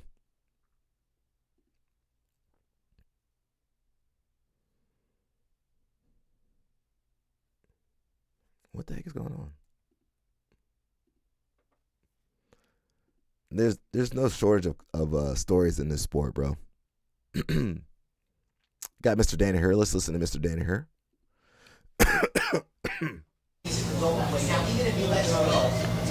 Craig, it's Danaher. I got bad news. Big Dan's been struggling with a pretty severe injury over the last week. I know it's short notice. Let me know if you have a viable replacement for Big Dan. Sorry about the bad news, buddy. Bye.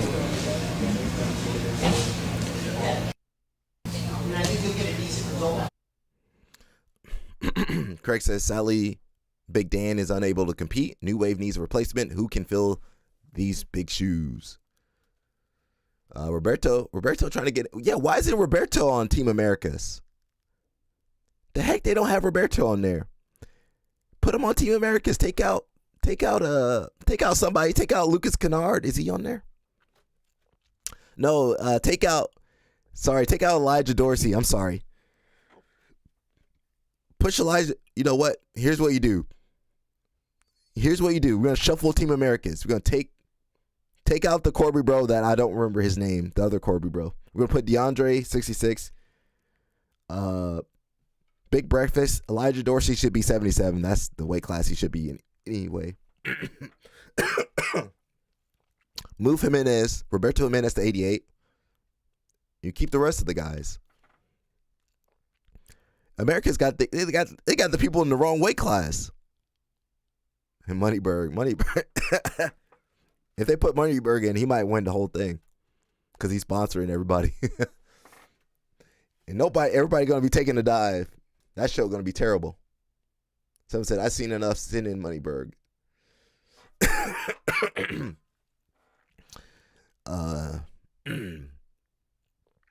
So we got everybody over here rushing to get in the spot. Andy Varela over there. James Brasco always trying to jump in.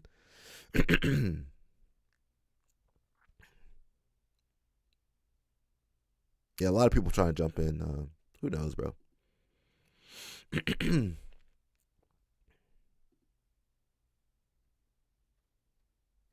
Mr. Rosinski, what you got to say? And Finfu ended up. Why isn't Rosinski out there? Giving you your black belt in 2016. What do you remember about that day, getting your black belt? Yeah, crazy, because that was at the seminar with Bushesha that I was organizing in Poland, and so the venue was packed. It was like 150 people or so. And funny thing is that day before that seminar, I flew to Sweden, and I attended Bushesha's seminar in Finfu's gym in Stockholm, right? And I remember that Finfu was giving some black belts at that seminar, and these people were like super happy, like you always are, and they were like crying a little bit. And I'm watching that, and I'm like, I'm not going to cry at my, if it ever happens to me at my ceremony, I'm not going to cry. I don't know why these people are getting so emotional. And then the next day, by total surprise, I'm getting promoted in front of all those people, in front of Bushesha, Finfu's tying the belt around my waist, and I just can't spit any words out of my mouth because I'm like, every single time when I'm starting to say something, I want to cry. And I'm like, damn, so this is how it feels. These are the emotions, And very emotional moment for me, and great day. There is a video somewhere in the internet from that ceremony. That's one of the greatest memories from my jiu-jitsu journeys, for sure. My Eastern Europeans, even my Swedish people, my Norwegians, my Danish, my Polish, my German people, they don't want to show their emotions, but when they get that black belt, they actually worked for it. So it's crazy. We look at Moneyberg. Moneyberg was over talking Jake Shields. Moneyberg told Jake Shields to give him the black belt. We'll look at that too. What's up, Quan? Quan says he's a big fan of, I thought I was about to say Moneyberg, Roberto Jimenez. He'd be great for CGI rule set. It just depends on which Moneyberg you get. It depends on which Roberto Jimenez you get. You might get the Roberto Jimenez that gets tapped by Mika in 2 seconds, or the Roberto Jimenez that can beat up Rosinski.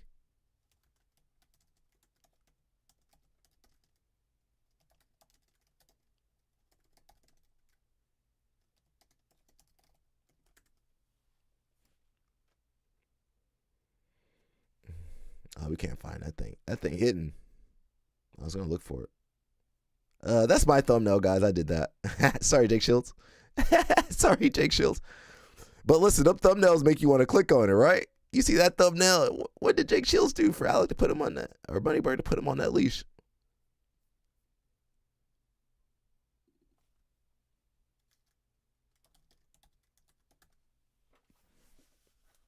Yeah, I can't find it. It's probably somewhere hidden. Let's look at Moneyberg black belt, though.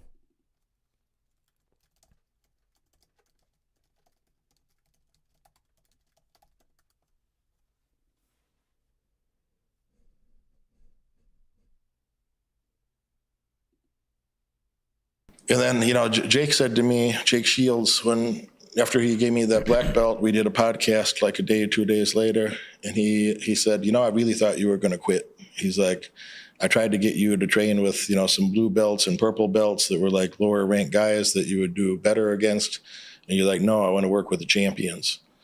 And I tried to get you some local black belts. I tried to bring some black belts over that are like not elite, top level elite black belts, just some competent black belts from the community. And you're like, no, I want to work with the best guys. And that was my comparative others. I don't want to work with some guy. I want to work with you and all the best guys. Oh, and, no. I think that makes a big difference over time. That's still a continuation of that thought from when I was 18 years old. It's still the same damn thought, just a different category or different context where I'm like, no, I want to compare myself against the best guys. I want to learn from the best guys. I want my skill set to be close like theirs, closer to them. I want to close that gap. So he's like, that was so intense what you did. He's like, I really thought that at some time you were going to break and just be like, all right, I can't do this no more. He's so very intense. I feel like there's context there. We're missing maybe I was too harsh on Jake Shields. Was he trying to get Moneyberg to actually roll? It sounds like he was trying to get Moneyberg to roll with blue belts and purple belts and other black belts. But Moneyberg, in his wisdom, was like, no, I want to train with Mikey, who I outweighed by 200 pounds, 300 pounds, something like that. So it seems like maybe Jake Shields was trying to, hey, Moneyberg, you should roll with these blue belts and purple belts. You see what your level is. But Moneyberg, in his wisdom, knew better. He knew that he needed to train only with world champions that he was paying. And that was going to be the better training for him. That was going to really, really show him what he needed to work on. Not rolling with somebody his age and strength and weight class and skill level. That wouldn't help him get better. But beating up on little Mikey Musumeci over there, that's going to help him get better. So this is crazy, bro. People delusional. And it's not just Moneyberg. I see people like this every day in gyms all around the country. Some delusional MFs. Don't want to train hard. Don't want to work hard. Complain. Someone said, you ain't a black belt. Well, it sounds like Jake Shields was trying to not say it explicitly, hey, you need to roll for real. But he still caved in. So no telling how much money Jake Shields got from this guy. So maybe I was being a little too harsh on him. It's possible. If I can admit when I'm wrong. Danaher and Hodger are really tight, and you talk about crazy moment when Hodger walks out for New Wave. Bro, yeah, they could have put Hodger out there. Hodger tired, though. I think he done. Mushmaster says the streets need a Moneyberg versus Steven Seagal. So they're gonna have a heart attack. Steven Seagal for sure. He too old. Says that Tummyberg is a black belt. I am Hodger and Buchecha combined. Well, hello Hodger and Buchecha. This guy, I don't hate Moneyberg. For everybody that thinks I hate Moneyberg, I'm actually enjoying this. I like the back and it's not really back and forth. I just like me going after him. Now he can say I'm broke and poor. That's true. I can't deny that fact. I'm here in the basement recording, so I can't deny that fact for sure. I'm glad I found that. That's pretty interesting. So it seems like Jake Shields is actually like, oh shoot, this guy, I'm trying to get him to roll. He don't want to roll. Sometimes you gotta just man up, bro. Be a man. You be talking all hard on your podcast, denying the Holocaust and shit. Can't deny Moneyberg his black belt though. That's wild. You go deny the Holocaust, but support racism and that's how it is though, Ben. Let's get to the juicy topics then. You won trials, now you're doing CJI. The question is why? I mean, there's the monetary incentive. I didn't realize they only paid $10K for winning the divisions in ADCC. That's absolutely insane. Crazy. I just think it's a good cause. I can acknowledge the prestige of ADCC, but competitive achievements don't mean much to me. I didn't care that I won trials. Really? I just like to train. Yeah. And competition is a means for me to make a living to continue training. Yeah. I'm starting to feel less stressed with competition now. I'm getting more and more used to it. When that opportunity arose where Craig was doing CGI, I'm like, Yeah, that sounds sick. Obviously, I'm close with Craig, so I got some inside scoops on who might be joining. Yeah. So I was like, okay. And also, the prospect of $1 million is very enticing. I mean, there's a huge difference between 10K, obviously, yeah. $1 million, I mean, I'm not set for life, but if I'm not stupid, I'll be pretty good. Yeah. Let's get into like the juicy topics then. You want... What's the breakdown on? There's what, 7 weight classes or something? 66, 77, 88, 90, minus 99, plus 99. What's $1 million split 5 ways? But doesn't the coach get some money too? 20 grand each? No way. $200,000 each. Oh. How much does the coach get? Let's go. Let's do $1 million divided by 6 though. 166,000.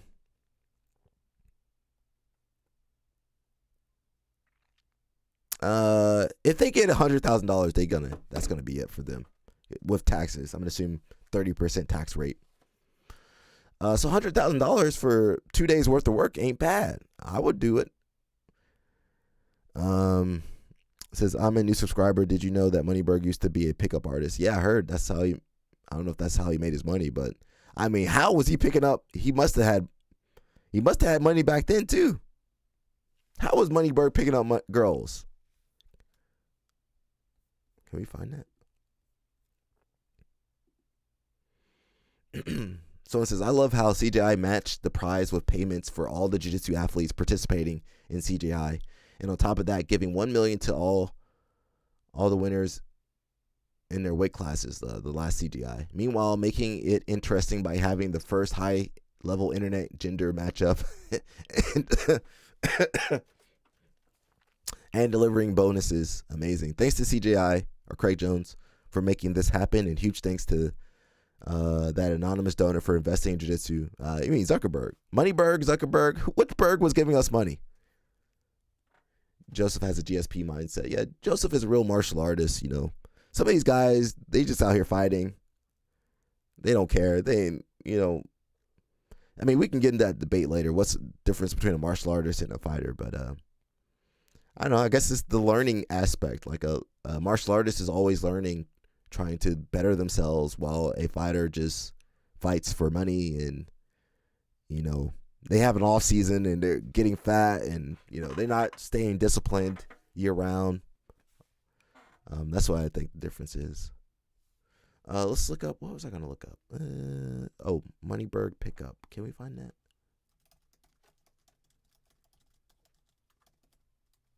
We're just doing research right now.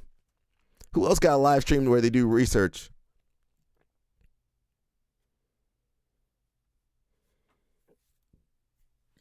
What's his real name? Can we not find it?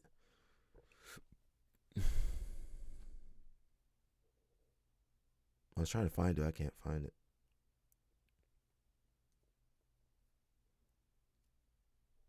You guys remember those old pickup artists? Remember from back in the day? Have you guys ever developed a crush on your favorite waitress at a restaurant? Because these working beauties are what we like to refer to as hired guns. Women who are hired for their beauty. So here are some tips and tricks and tactics and cognitive tools for picking up a hired gun. If she's working, you should be doing something. Either you are the observed or the observing, and we all want to be the observed.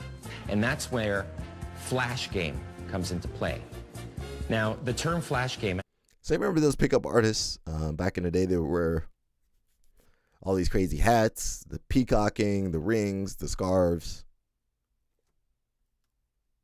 Actually going to lower your social value for the rest of the room because you're flashing negative value.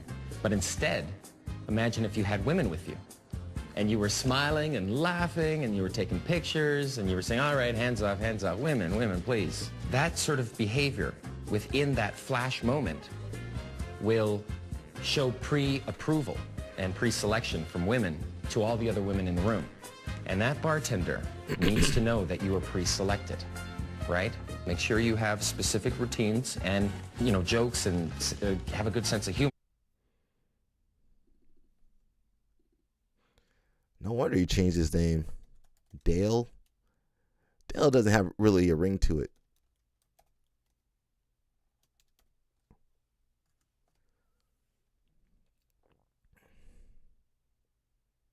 I don't know if I can find it. I don't see anything. He probably scrubbed the internet. Is that him? Is that Moneybird? Is that Moneybird right there? It's not him. Hi. Yes. Is that Moneybird, guys? Would you like a seat? Okay, I gotta make a caveat here. I know I look a bit like a retard. What I wanted to do here was to do something that was really crazy and outrageous, somewhat as a demo, but also it just came into my mind to act like Rain Man and to see what would happen as an experiment. So I'm just warning you. Yeah, and these are great things to do. And also one of the things that people constantly say about Ron, and you should take that away from this interaction too, is his willingness to try new things should inspire you to try new things. Because so much comes out of being willing to try something different with a woman. And I wanted to just get her attention, but we'll see what happens. See, I'm willing to fall on my face for you, the watcher. That can't be Moneybird. Moneybird won't put himself out there. Can I help you? Go ahead. Sure.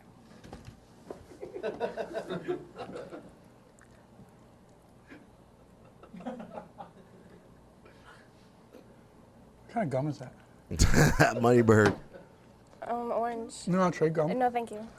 Like, how would Moneybird run game? You see how he puts the girl on his podcast? We didn't have podcasts back in the day. How would he pick? Well, how was he picking up girls back then?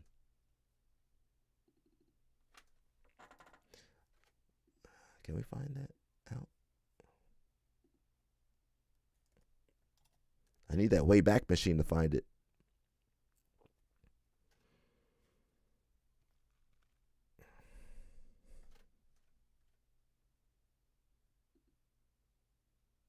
Says he's described as a former pickup artist. You know that man wasn't no pickup artist, bro.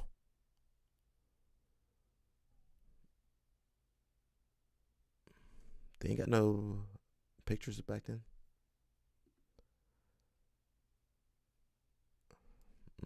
Yeah, I don't see anything. Oh, there it is.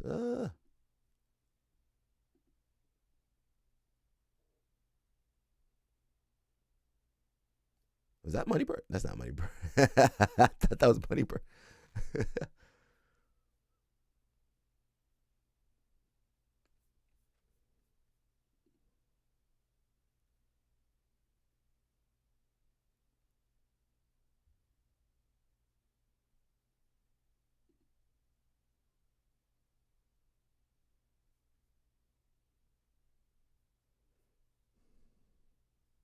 No, I don't want cookies on there.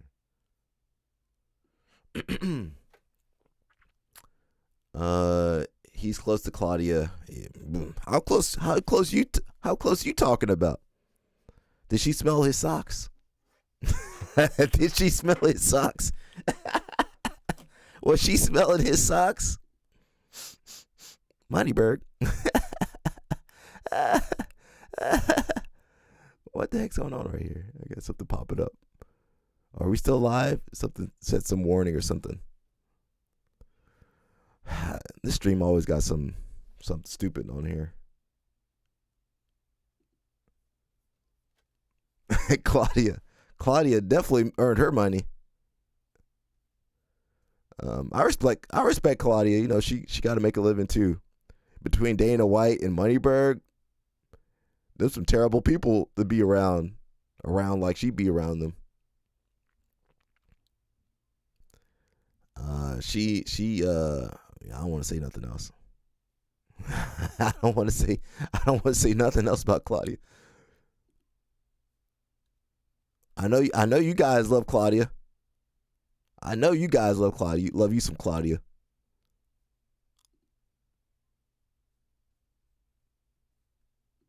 Oh, we good. Quan. I might be seeing Quan, guys. Oh, did I mention I might be going to Vegas? I might be going to CJI. I don't think I mentioned that. I might be going. Had maybe an opportunity out there, so we'll see. Maybe I'll be live streaming. Is anybody going to be at CGI? Is anybody going to be at CGI?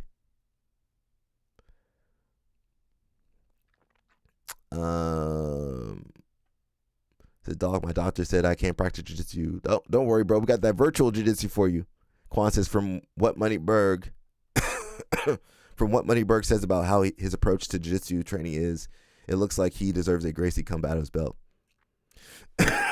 I mean, I don't trust the Gracies. Oh, the Gracies would have milked him. Whatever Jake Shields got out of Moneyberg, the Gracies would have got twice or three times as much.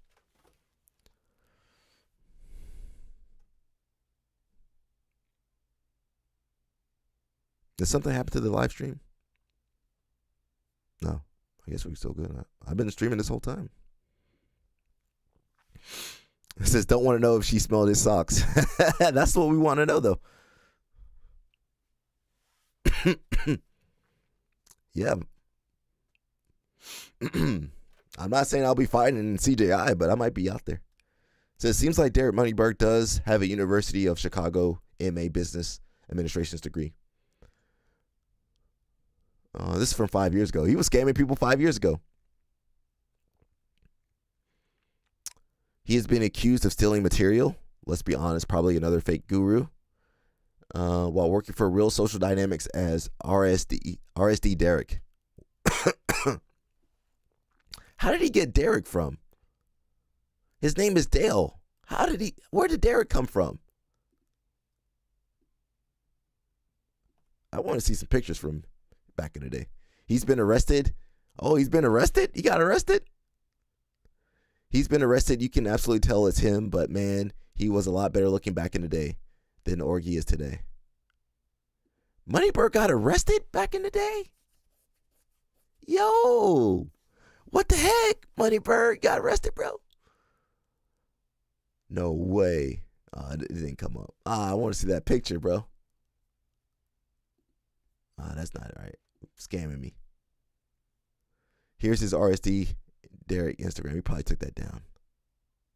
He for sure took that down. That thing gone. We're 5 years too late.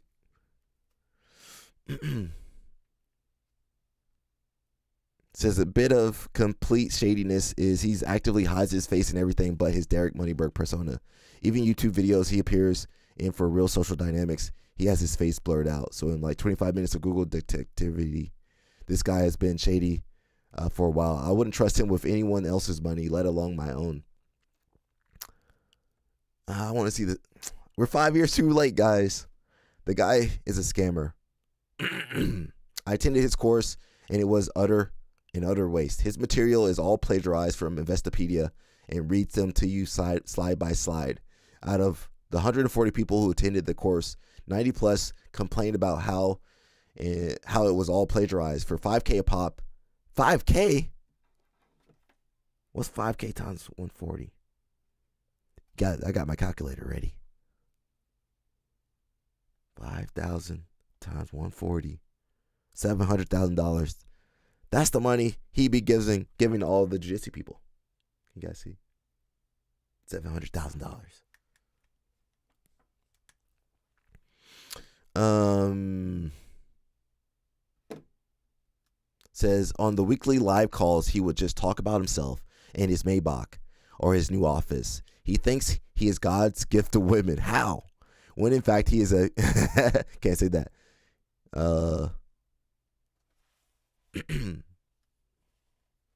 Says it was more of an investigation on my side due to a couple of people I knew who did the course. Currently, there's the FTC investigation, as a lot of people have complained. Moneyberg, you've been scamming people. Let me try a little bit of detective work, and then I'll move on. If I can't find nothing on Moneyberg. Dale, we know who you are, Dale. We found you, Dale.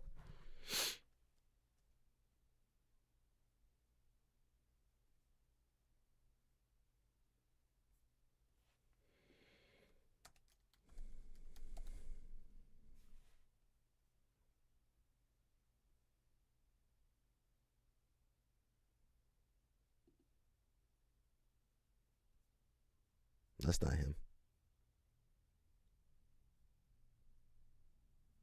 Oh, I gotta go find him? What's his last name? Illinois. I don't think he's in Illinois. I don't think he's over here. He's not from Illinois, is he? Where is he from? Guys, this is for research purposes. This is not for messing with him. We just want to learn more about what he's been doing. BUSC. Let's see if he's over here. I don't know if he's over here.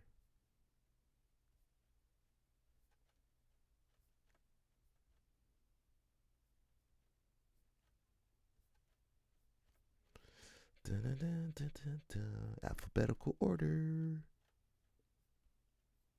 Ah, heck no, I can't find it. Well, that's him.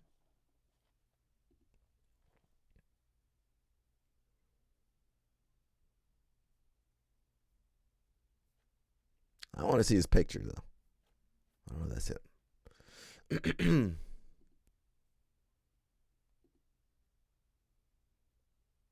That ain't him.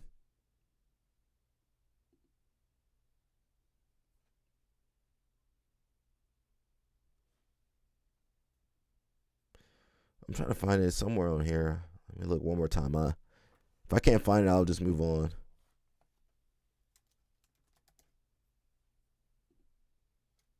How do you spell his name? Oh, there we go. I don't think it's going to come up.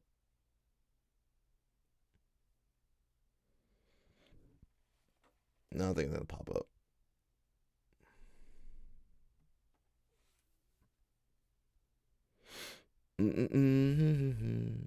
Moneyberg is a thug. You know I'm a detective, bro. I be looking. I research.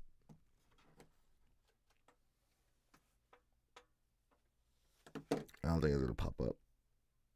I can't find it on there. Yeah, I don't know where his name would be. I don't want to go through everything. I can't find it. I was looking for it.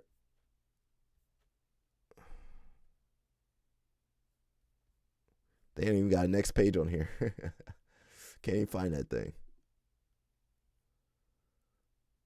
I was looking for it, but I don't see it. We'll keep going. They ain't found nothing. This some scam. This thing's scamming me too. Downloading virus. Downloading virus onto my computer. Downloaded virus. I downloaded virus on my computer. Thanks, Moneyberg. Moneyberg got me.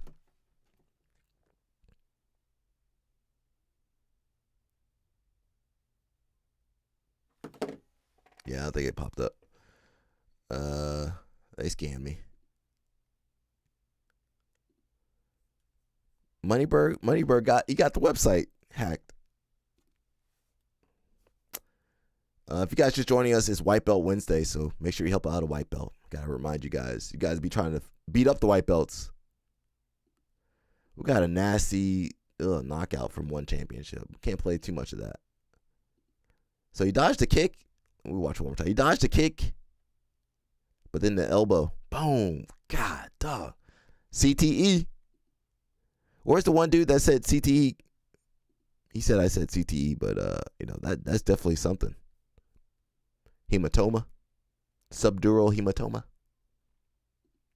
Dang. It'd be the punches and kicks and elbows you don't see that get you. Okay. We got Valentika. You guys know Valentika. He's the coach to Amit, as well as Chamizo and Helen. I'm at the beach right now, and I call this beach my training lab. So at this beach, you have a sand where you can run. It's a short hill on the sand where you can run sprints, imitation like a shot, and then you can run down the hill with your partner doing shots. These are rocks which I can throw. See a small rock, big rock. Here you can hook bungee and walk with your bungee. You have steps. This is 236 steps. even though it's called Thousand Step Beach. And on and on and on. Like I'm gonna say in the book, the creativity is the key.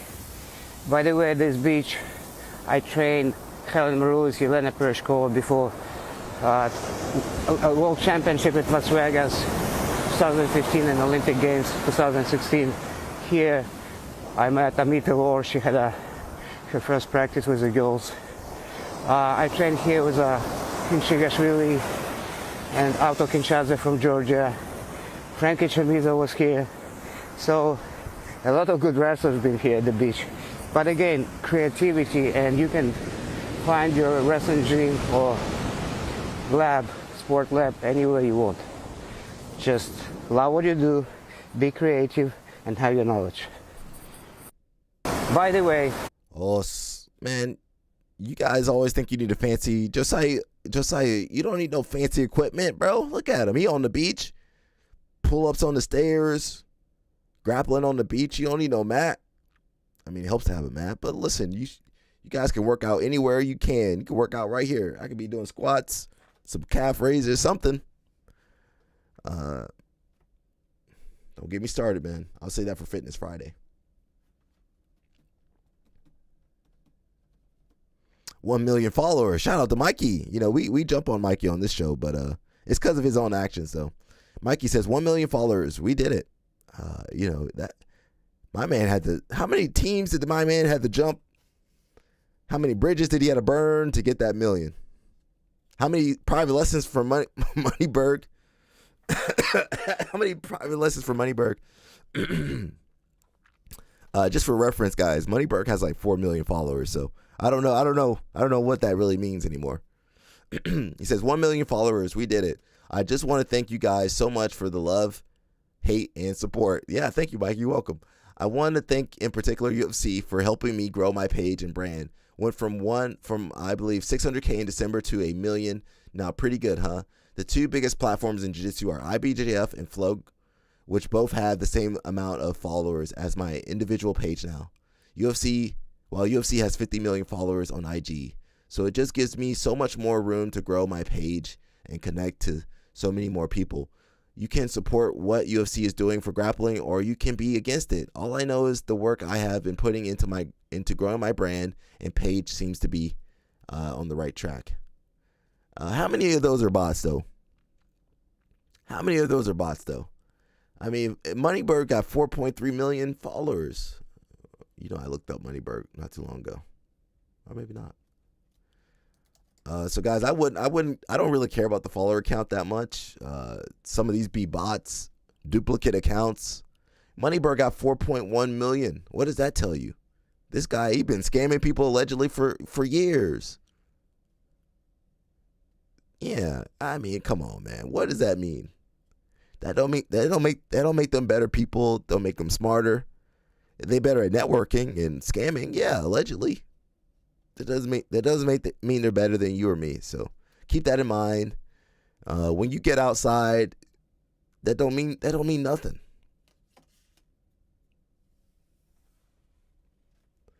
What was I about to look up? Let me look up one more thing. I meant to look up earlier. One more thing. RSD Derek. I can't find nothing from his old life. Is that Moneyberg? That's Moneyberg. Dang, Moneyberg, what you do to yourself? I mean, he still. Look at Moneyberg. He used to be decent looking. Dang. Okay, maybe he could run game back in the day. But look at him now. What the heck was he taking? I tell you guys to get off that crap, bro. You guys don't need that crap. All them vitamins and minerals. You don't need that stuff. You guys going to take all this crap and look like Moneyberg later. I'm telling you guys, look at this. You want to look like this? Bloated? Puffy face? At least he had some definition to his face before. God, dog, bro.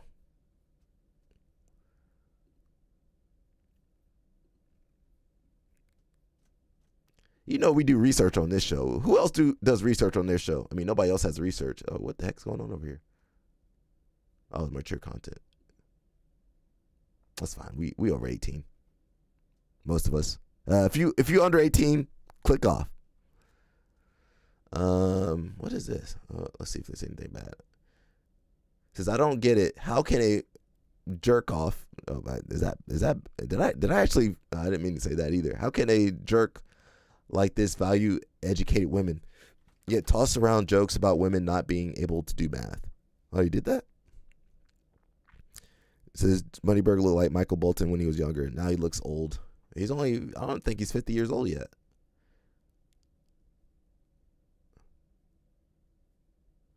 Said, did a boot camp with Derek. Yeah, he's legit. I've seen him in set, and it's the real deal. Prior to BC, I had still been with a lot of girls, but with the amount of effort it was taking, it was pretty monumental. I had on nights where I recognized what was possible, and this sounds like I don't know, that's real. Says he taught the majority of the other RSD coaches back in the day when they were still doing cold approach. I don't know what he taught them. However, he's definitely not for everyone. He does not suffer anyone who doesn't take action, complains, isn't willing to put in the work, etc. He deliberately tries to not get those type of people on his program. A lot of what he says and does is actively screening out the type of dudes he would not want to be around. Okay, well, he's good at that, right? He's good about keeping people that want to keep it real with them away from him. That sounds like a Moneyberg plan in there.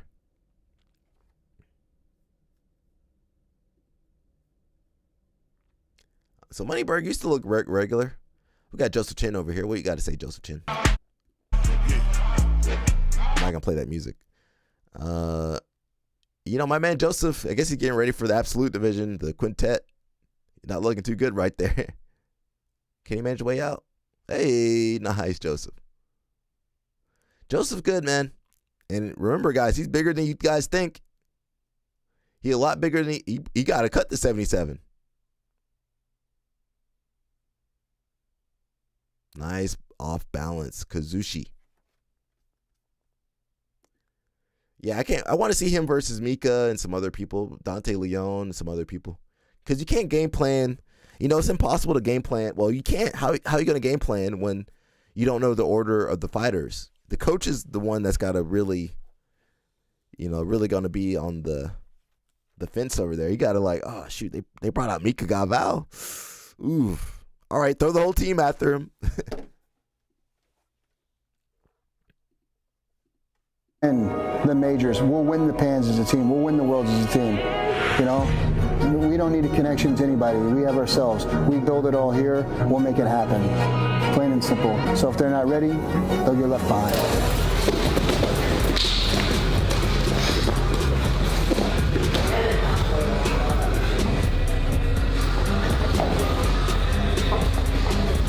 Push him, buddy. Get him against the wall.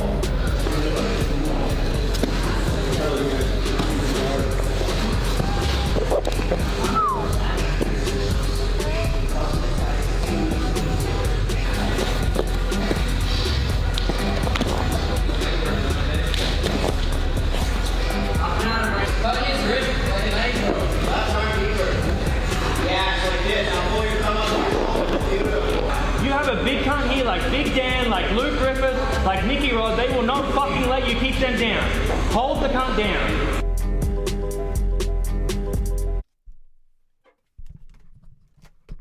I was just stretching my back out. Oh, my back is... All right, my chair is terrible. You guys can hear it squeaking.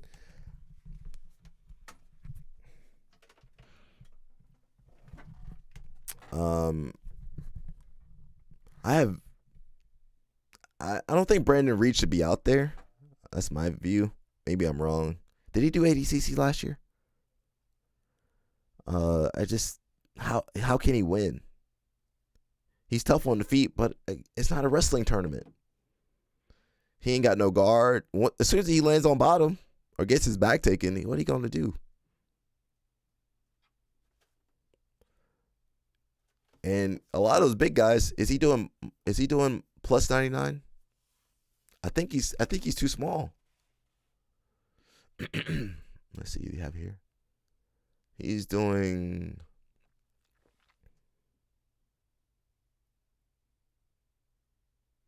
Who's doing? I don't know who's doing what weight. To be honest, I don't know. I'm hating on him.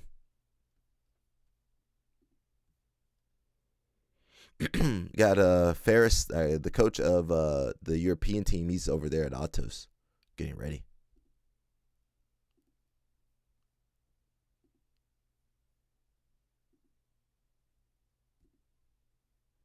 You know, you got to get his supplementation up.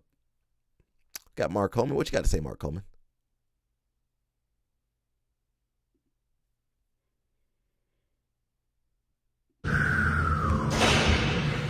Do not forget to train the neck. I see Vanderlei Silva train his neck for an hour straight. That's when I started turning it up. You should do the same.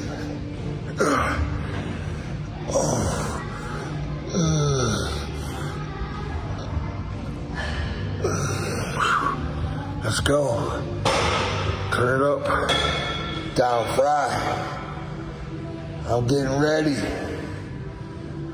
for you. Super Cool Carl Diagnostics Lieutenant. I haven't. Let's watch Brandon Reed. I've never seen him grapple, so I don't know what he can do. He said plus 99. That's Felipe Pena, Victor Hugo, possibly Craig Jones. I mean, that doesn't mean, just because you're at 99 plus doesn't mean you're gonna fight another 99 plus. So let's actually watch a Brandon Reed match, and I'll give you my commentary on how well I think he'll do.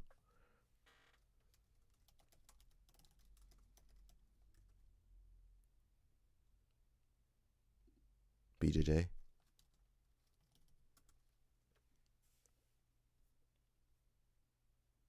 Oh, he fought Felipe Pena. Let's see. You guys could be saying I'm too hard on him. Felipe Pena, don't miss it. And right now, mat number 3, off we go. And as soon as we saw Felipe Pena, you said, oh my God, can't wait to see this match. You were so excited, Braulio. Yes, Jimmy. You know, Felipe is a very good friend. He's a training partner. Yeah. He has been a champion in ADCC.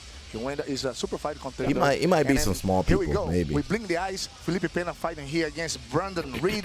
It's going to be interesting. Now, you were a Triple Crown champion. That means you won your weight class, you won the absolutes, and you won a super fight. But that was spread over a couple ADCCs. He's trying to do it in one event. Very ambitious. That's a very good opportunity to make history in ADCC, right? So here, Felipe Pena pulls straight away to the guard. Brandon just circling, keeping the distance, respecting a lot of the leg attacks that Felipe has, which is very dangerous. First 5 minutes, no points. Guys are able to work, not worrying about the points right now. You know the mobility of Pena. A lot of these guys were in the 99 kilogram and above weight class. They don't move like heavyweights anymore, Braulio. Yeah, it's crazy. You know? He's so flexible, so mobile, and very active. And you can see now he's very offensive. Because when you play guard and you start going forward, it's very uncomfortable for the opponent. You know, that's the tactical game. If you want to start fighting, you need to make the opponent. I can't say he's really doing much regardless whether you're at this point. And of course, gold medalist 2017 here at Abu Dhabi. He is at home on this mat for sure. But how much, Braulio? When we talk about the level, everybody's so good, but you don't want to spend a lot of energy in those first couple matches, right? You don't want to get beat up a whole lot, be worn out for a semifinal, final. But the level's so high. How do you manage that if you're Pena? Yeah, it's like ADCC is like a marathon, you know. Yeah. And if competitors, contenders like Felipe Pena, they dare to win the weight division in absolutes, you know, to be able. And then now he has one extra super fight, right? So he has about the potential of going. Well, he is moving back. Where's Jason Whitfield to defend Brandon Reed? You know, and they take usually advantage on the first 5 minutes to study the opponent because there's no points involved. And he is running away. Just jumping around. Okay. Yeah, that's terrible. That was terrible. You know, I mean, Felipe Pena is super good, though. Outside passport. I mean, that again, like I said, not do it. He would do that jumping. Well, whatever he just did there, I'll rewind it for you if you want to see. He would do outside. He would run away, spam the left side knee cut, which kind of gave his back up. Well, it wasn't a knee cut. It was kind of turned in. I don't know why he did that, to be honest.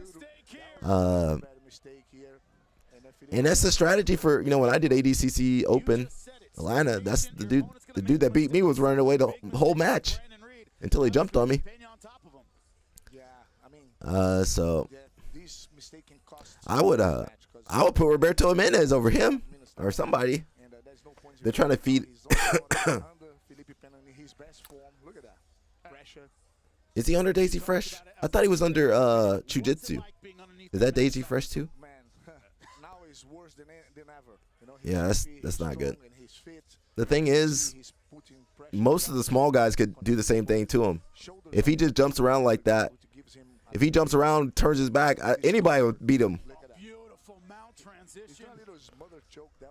And Felipe Pena is good. I'm not saying I could do much better if he beat me, got me in those positions. Like, he got me in mount, Felipe Pena would be hard to deal with.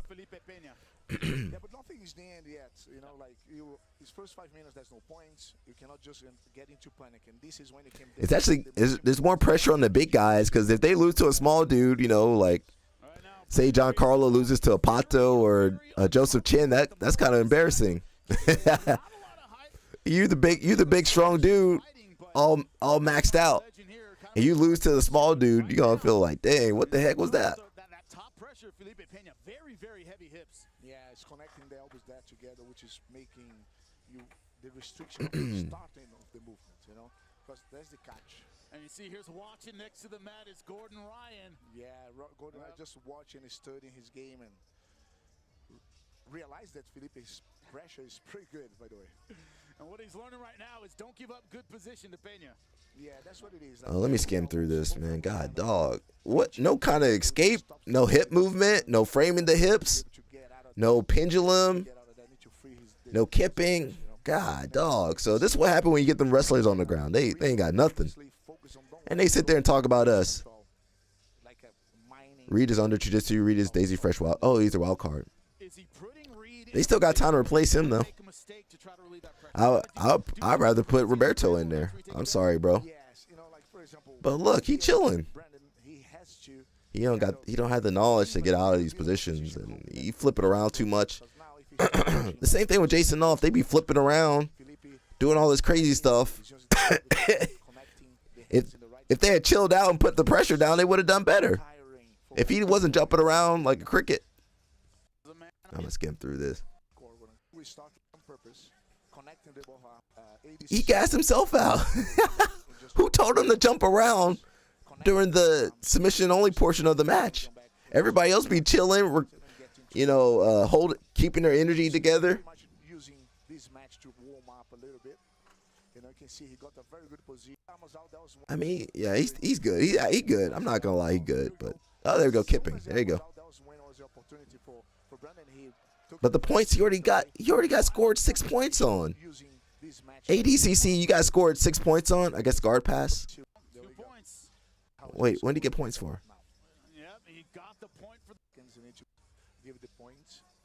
points. He got 2 for sweep. Give the points.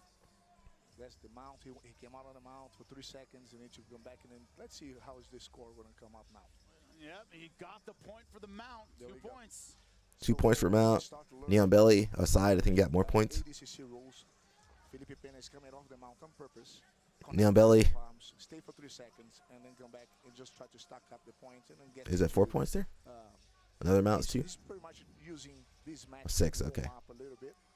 You can see he got a very good position that is very difficult to escape unless the arms are out. So here we go. So he's already down 6 points. ADCC, that's a death sentence. Took advantage straight away. Even if he gets a takedown, who cares? He gets his neck caught, slam.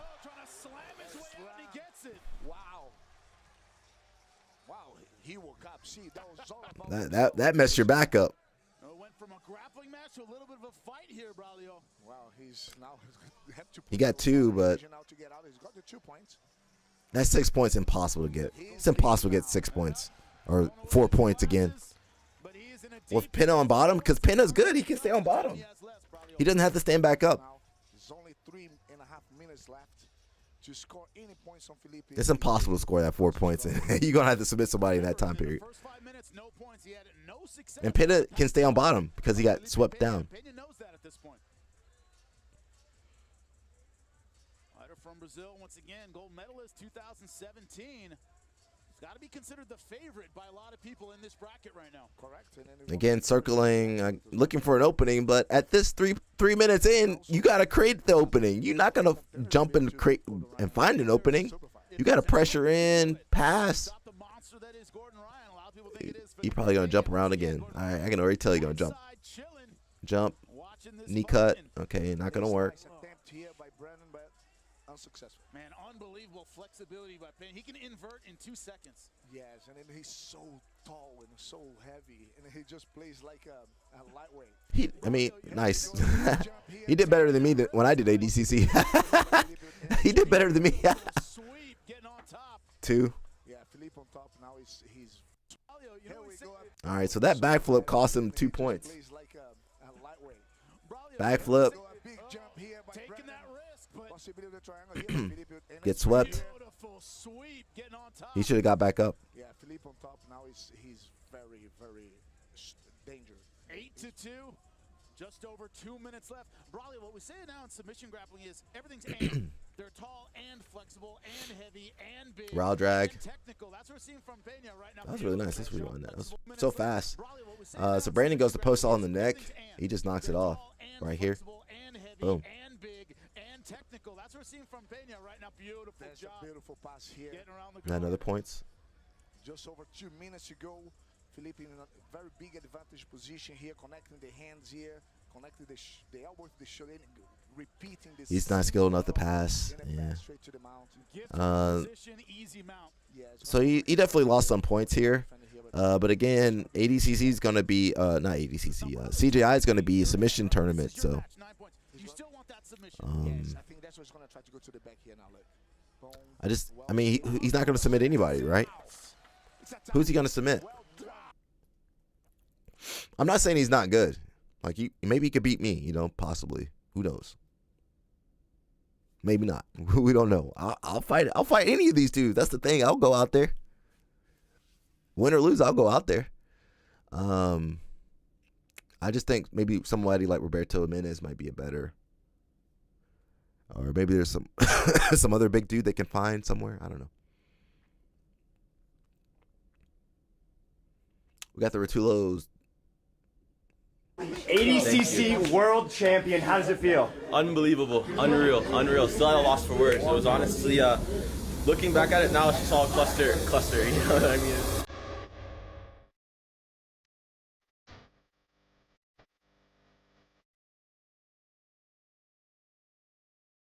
Bad music. Where are the Rotulos at? Where are the Rotulos? They all over the place. Has anybody noticed that the Rotulos have been falling apart, though? They only 22, 23 or something. They falling apart heavy.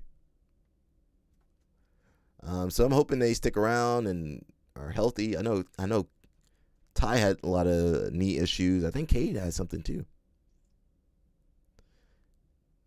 They won ADCC and said, that's it. We fighting MMA. We fighting MMA. I just wonder how they'll do against some of the better guys. That was a nice armbar, though. I can't lie. That was a nice armbar. I want to see them do CJI. I know they got MMA and whatever other bull crap, but they're going to make more money if they win CJI than they do in their MMA fights, I think. PJ, I think they caught everybody. PJ Barch be getting caught in stupid stuff. I mean, that was a good armbar, though. He be getting caught like, PJ, you were doing good.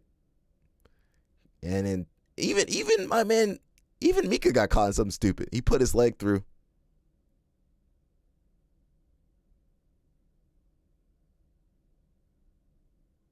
What'd you say, Mushmaster? Word on what?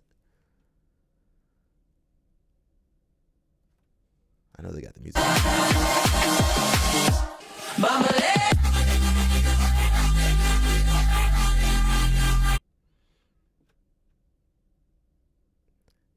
Yeah, I'll find it. Mika, I don't know what Mika was doing. Look, he put his leg through and gets caught here. No, not here.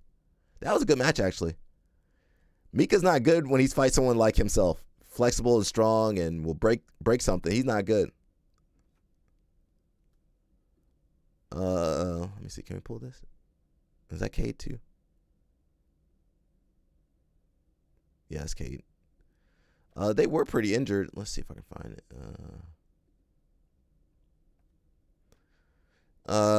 Ty got hurt. Yeah, the intensity and just recklessness. Ty got hurt at CJI. You know, I think I don't know if he got caught in a heel hook. Yeah, he's fighting heel hooks and stuff. Is this the match? No, that's not the match.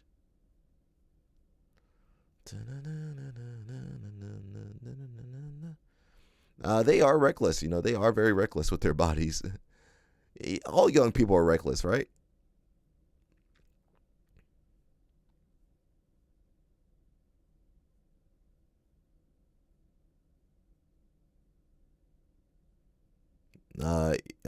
Homeboy had them in some heel hooks. Is that Tackett? Tackett lost too? Oh, it's not Tackett. I thought it was Tackett.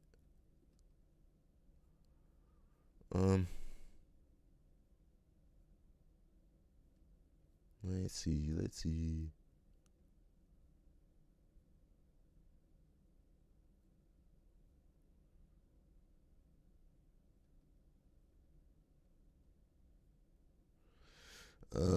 I'm looking for it. I can't find it though.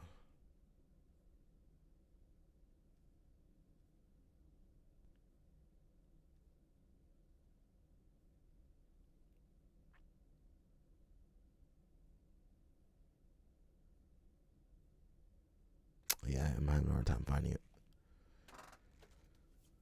Oh, yeah. Was this the tournament?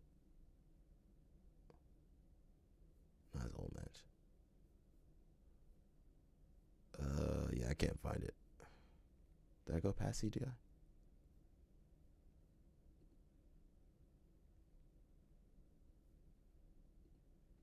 Yeah, I think I skipped it. Yeah, I believe they were getting injured and needed stem cells and all this other stuff. I can't find it now, though.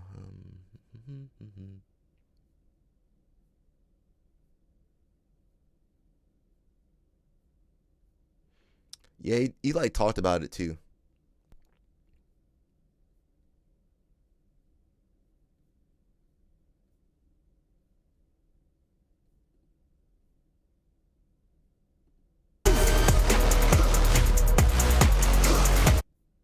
Yeah, I'm having trouble finding it.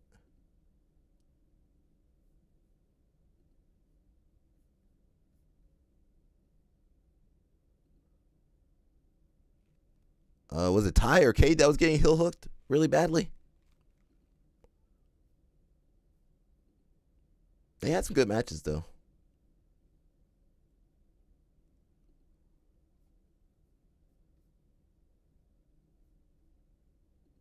I think both of them were getting caught in some heel hooks. I'm having trouble pulling it up though. And I can't show that stuff. You know, B team will hit anybody covering their stuff. Here to break down another epic match. This is Cade's match with Andrew Tackett. Just wanted to let you guys know that these videos are brought to you guys by Jocko Fuel. A lot of people were calling it one of the greatest matches of all time. A crazy match, just dive into it. Andrew shoots right away. You can tell his goal is to get me against that wall. We were both kind of...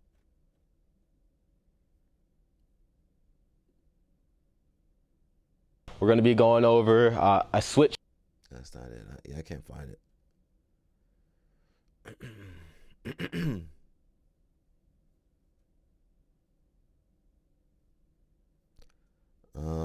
Yeah, I can't find it. I guess maybe they took it off or something.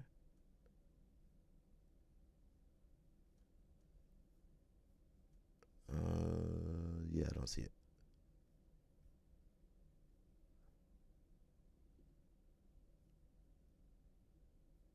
We're about to go way in. Sooner than later, hopefully. I gotta pee real bad. Off limits. Off limits. 095. High passes. I can't find it. I have somewhere. Can't always find the research. Trying to research. Can't always find it. Fight week filled with foundation training. Focused on Gianni versus Cater tie. There were 2 lows, bro. Never. See, you got the knee brace on. There we go. See the knee brace? There we go. We found something. You see that knee brace? Yeah, I've never gone against the Rotulos, really. Yeah, that's the only thing I could see. They had some more stuff. I think they talked about injuries and stuff, but at least we found that.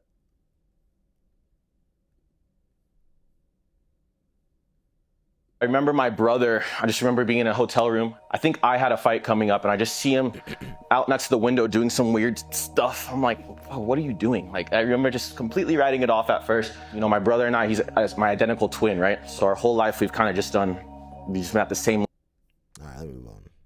I like the Rotulos. They're cool. BW Association says, got wrestling talent? Show us what you got. Submit your best wrestling clips here. So if you guys got any wrestling clips, send it to BWA. It's the Black Wrestling Association, just so you guys know.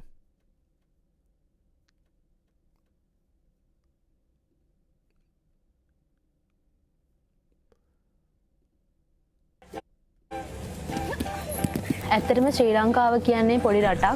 ඒ වගේම මල්ලවපුර ක්‍රීඩාව ගත්තාම ශ්‍රී ලංකාවේ ක්‍රීඩකින් ඇත්තටම ඒ කියන්නේ එයාලට experience ඒ වගේම තාක්ෂණයේ පහසුකම් අඩුයි.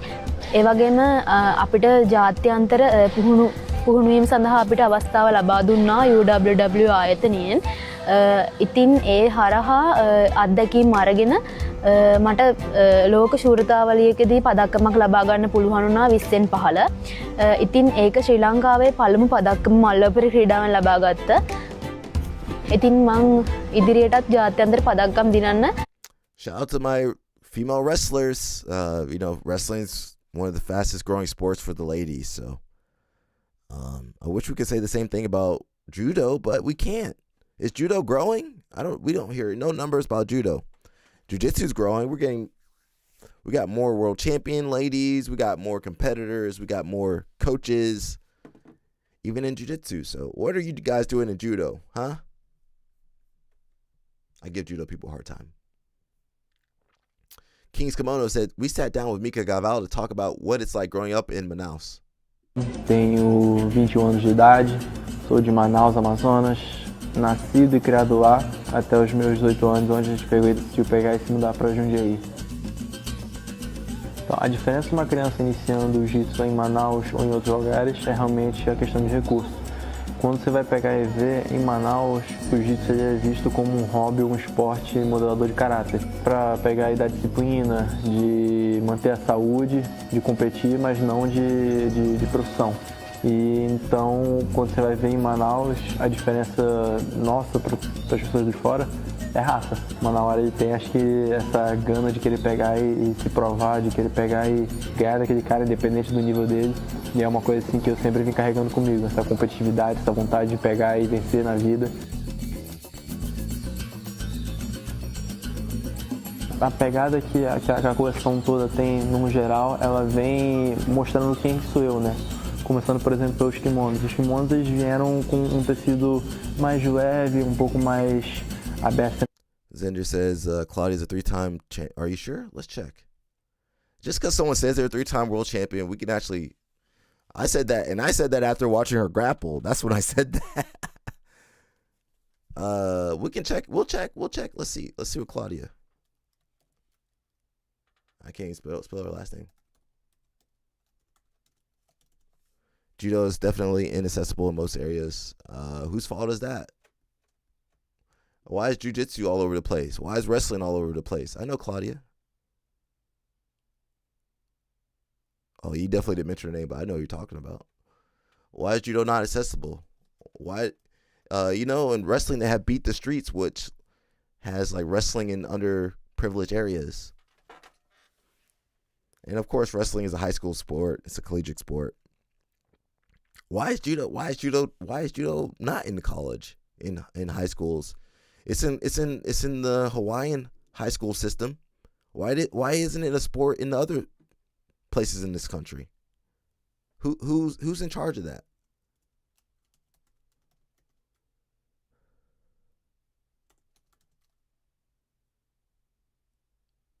What is her name? Adele, yeah. And just because you're a world champion back in 10 years ago, what does that mean nowadays? She's been fighting MMA this whole time. BJJ is better at marketing. Why is that, though? Why can't Judo market? Ukemi is difficult for people to learn. Well, it's harder for people to learn how to... Well, it is harder, but listen, it's harder for people to overcome being on the ground. Just to get people to go on the ground and shrimp and roll and flip over, that's tough. Most people, they rather stay on their feet. Judo has a culture of standards and respect. That's fine, but why isn't... You can still promote your sport, though. How is that any different than karate or taekwondo back in the day? I just don't understand why Judo can't be more popular. I mean, I'm looking at the leadership when I say why. Grassroots, I know there's people, that are doing their best, but why isn't Judo in the... Yeah, I mean, wrestling too. Wrestling talks about having standards and respect and discipline. Claudia was a champ when the women's division was really weak. If you guys didn't know, back in the day, they didn't have that many girls, so they would put the brown and black belts together, just to have a division. Even now, well, now there's more girls, but sometimes there'll be 3 girls in the division at World Championship. There'll be 3 girls in one division, and everybody got a medal. Sweet, awesome, cool. I ain't hating on that. Well, I'm hating on her. I watched her match, and I thought, okay, this girl can't talk. She can't talk nothing about nobody. That's what I thought when I saw her grapple. Where's her Wikipedia?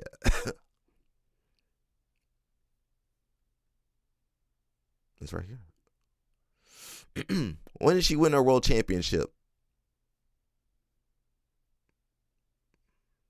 For sure, she definitely had. The way she be hanging out with Moneyberg, she had a rough childhood for sure. I'm just wondering why, Judo's already in the Hawaiian high school. They have it's in the Hawaiian high school program. Why can't it be in the other programs in America? Why isn't Judo in the college program? It's like that in other countries. Why don't they have NIL for Judo and collegiate programs for Judo? Why don't they have a professional division for Judo people? I mean, what's stopping them? As far as I know, wrestling's an Olympic sport. What's the difference between Judo?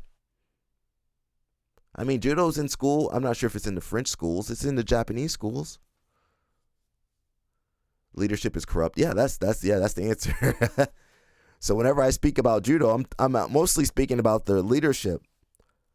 And you judoka got to come together and clean your leadership up. I mean, I'm in a different sport.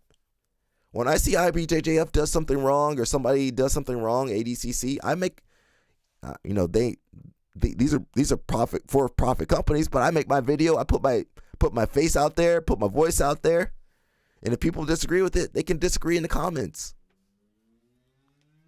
Somebody got their the bike out. I don't really hear too many people speaking out on Judo. I mean, I've seen people like Jimmy Pedro and I think Angelica, what's her name? Juji Angie, that girl, they try to run for the board, the board positions, but then they get voted out. So, I mean, you guys got to go rogue at this point. What else are you going to do? I'm looking for world championships. All right, so she won a blue and purple belt. Get out of here, bro. Get out of here. I won worlds at purple belt too. I don't tell people I'm a world champion. I don't tell nobody I won worlds. Well, I did a purple belt a long time ago. That don't mean shit. It's awesome, cool. That don't mean nothing. So a girl that won purple belt worlds and blue belt worlds and got bronze in 2010 at brown belt, she shouldn't be speaking on Kennedy or Cobrinha or any of those athletes. Nah, man. The last time she competed 2010, probably 2011 or something. She shouldn't be speaking on this modern jiu-jitsu no more. Her jiu-jitsu 10 years, 15 years old. Take her back. No, it said bronze right there. You see it right there? Where my screen at? Right here. Bronze. 2010 in California. No-gi World Championship. And if I look at that division, there's probably 2 people in that division. Back then. No-gi Worlds wasn't popular back then, guys. I don't know if you knew that or not. She was legit back in the day, but you guys see that all the time. People that were legit, Jake Shields and some other people, they be turning a corner. When I see them down in Moneyberg's basement, I don't trust them no more. If you down there in Moneyberg's basement smelling his socks, his stinky socks, I ain't trusting your judgment no more. When you sucking up to Daddy Dana, I ain't trusting your judgment no more. Mikey, I'm talking about you. I like Mikey as a competitor, but that's about it. Judo is hard to market to people because it's so foreign to America. Jiu-jitsu's even worse. Jiu-jitsu's even worse. Jiu-jitsu, all right, I'm going to need you to go into this stranger's legs. Go into this stranger's legs and let them choke you out. You telling me you can't market judo? Try to market jiu-jitsu. All right, you're going to go to north-south now. I know his balls are right there, but just turn your head a little bit and frame off. Jiu-jitsu, I don't want to hear anybody talk about jiu-jitsu harder to market than judo. Judo's respectable. It makes sense. People understand judo. That's why it's in the Olympics. You need another Ronda Rousey. Judo, that was your time to blow up right then. When Ronda Rousey was big. Okay, they missed Ronda Rousey. Who was next? Kayla Harrison. She got 2 gold medals. You guys didn't use Kayla Harrison? I ain't coming after you, but I'm coming after the judo leadership. They had Kayla Harrison, Travis Stevens. What else can you ask for? Those the best people ever in American judo in the last 10 years. You guys, judo people messed up. Judo's more appealing. It's better on paper. Judo's way better on paper. Judo's way better on paper. It looks cool. The throw is amazing. People understand the throw.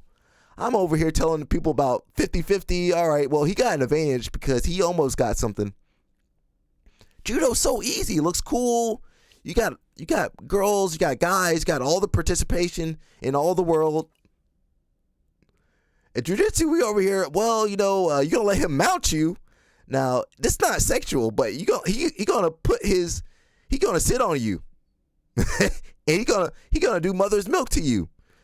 And you gotta frame off and try to get away. Bro, jiu-jitsu's so hard to explain. Back in the day, because I had to explain jiu-jitsu back in the day when people didn't know. Before Zuckerberg and Moneyberg.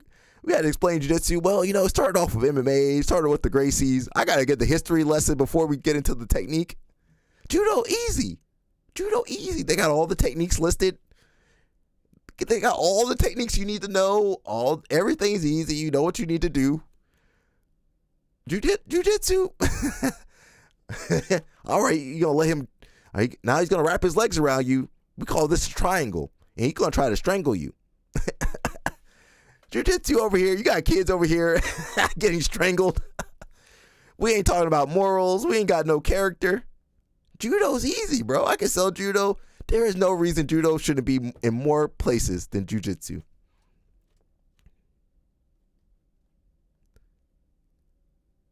Man. I mean,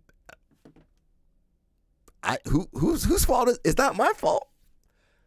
Jiu-jitsu people be marketing themselves. They be on social media doing the skits. I ain't seen no judo skit. Even the wrestlers be doing their skits. Have you guys seen a judo skit on here? People on judo, they don't know how to use the social media to their benefit.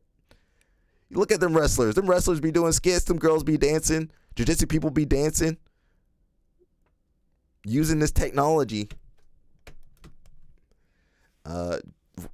should be more popular. I don't understand why it's not more popular. It should be way more popular.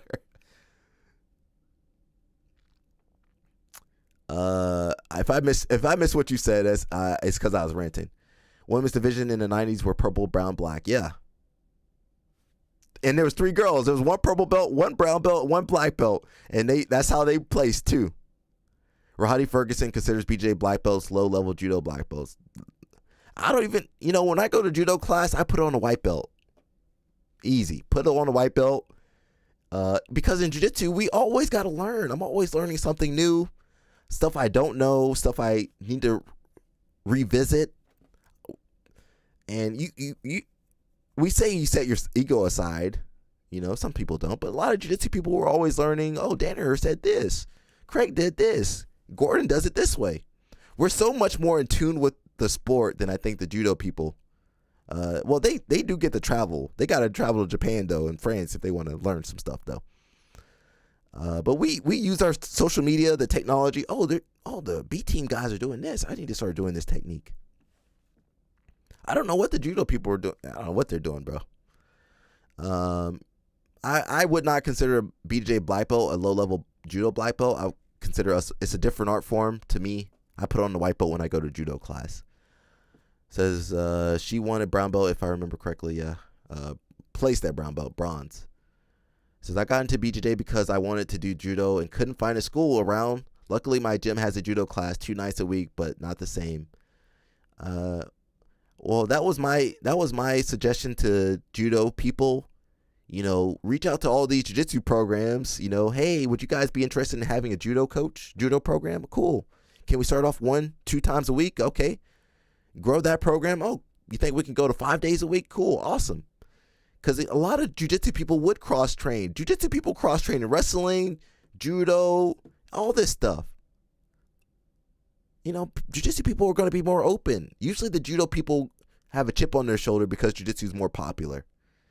And not knowing that jiu-jitsu people don't think about judo.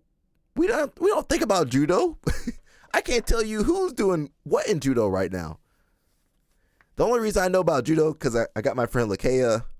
He's really good. And also, I'm a little bit more old school and I follow some of the dudes, girls. And yeah, I don't know why I know about judo. How do I know so much about judo? I don't know. I don't know completely what's going on in judo though.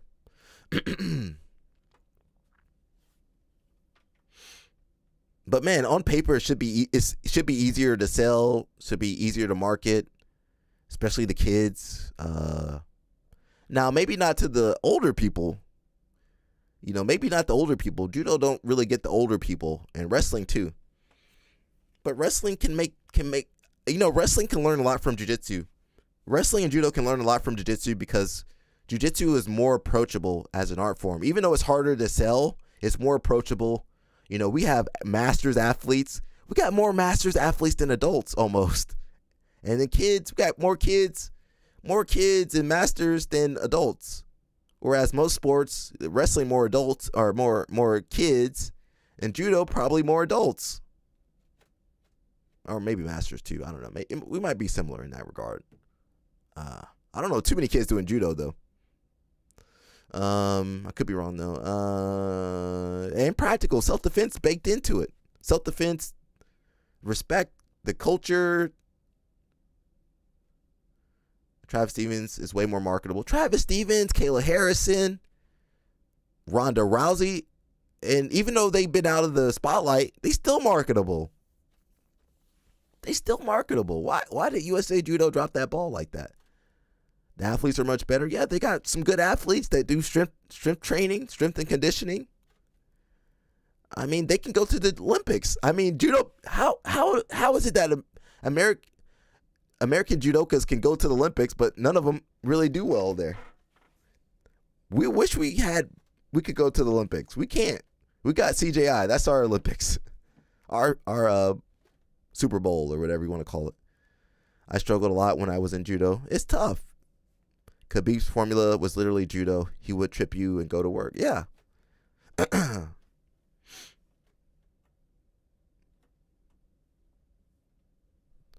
That's one person that does skits. Okay, one person. I can name 100 people in jiu-jitsu that do skits.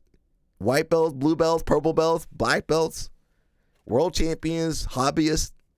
It ain't on the same level, bro. Craig Jones be doing skits. Everybody be doing skits. Dan and her doing the skit. If they actually tried to market judo would take over, it's way more organized. Yeah, it's more organized. It's Olympic sport. It's international sport. There's everything set up already. I mean, it's corrupt, but I mean, IBJJF corrupt too. You guys got systems in place. You got a concussion protocol. You got heart attack protocol. You got protocols. We ain't got nothing. We had the dude died at the IBJJF last weekend. Ain't gonna tell me jiu-jitsu is more marketable or judo's not marketable. Man, you let me be in charge of judo for about 2 years. I'll blow that thing up in time for the Olympics. And the fact that they won't even let the people cross over like they did with Travis Stevens. Travis Stevens used to compete in jiu-jitsu. And bro, that had us looking like, bro, I better learn some judo. When Travis Stevens came over and he beat the Meow Bros and some other people, we were like, bro, we got to learn some judo now. We were excited. But then they told Travis he can't do that no more. No more jiu-jitsu. Got to relearn judo. The old school jiu-jitsu people did more judo. Like when we did our belt test, you had to know Asoto Gari, Koichi Gari, Uchimata, and some other stuff. Harai Goshi, I think that's the one. I don't know if that's Harai Goshi. Says some guy broke his neck at US Open and he got helped immediately. Yeah. You break your neck at IBJJF, good luck finding the medical staff. You ain't gonna find. Yeah, Copa Podium. You ain't gonna. Somebody help me. I went to, I think, Pans this year. I couldn't. One of the students got cut. I couldn't find the medical tent. Travis Stevens was the strongest dude you ever fought. Yeah, man, these guys. I mean, judo people would do great in jiu-jitsu. My friend Lakea is super good. I would like to see more crossover, and USA Judo won't let them cross over. But listen, jiu-jitsu and wrestling, we working together. We like this now. Look at the CJI. They got Gable Stevenson on there. They had Jason Ulf on there. The last one, Kirk Liet. So the wrestling, we working, bro. You see the jiu-jitsu people going to the wrestling clinics. You see the wrestlers coming into jiu-jitsu class. But I don't see the judo people. Where are the judo people at? We can't even find a judo program in our state or in our cities. You be looking for a judo program. There's one in the state. They got one in the city. And they open twice a week, twice a month they open. How are we gonna learn judo? It's open twice a month. And it's in some rec center downtown in a sketchy part of town. How I'm gonna learn judo?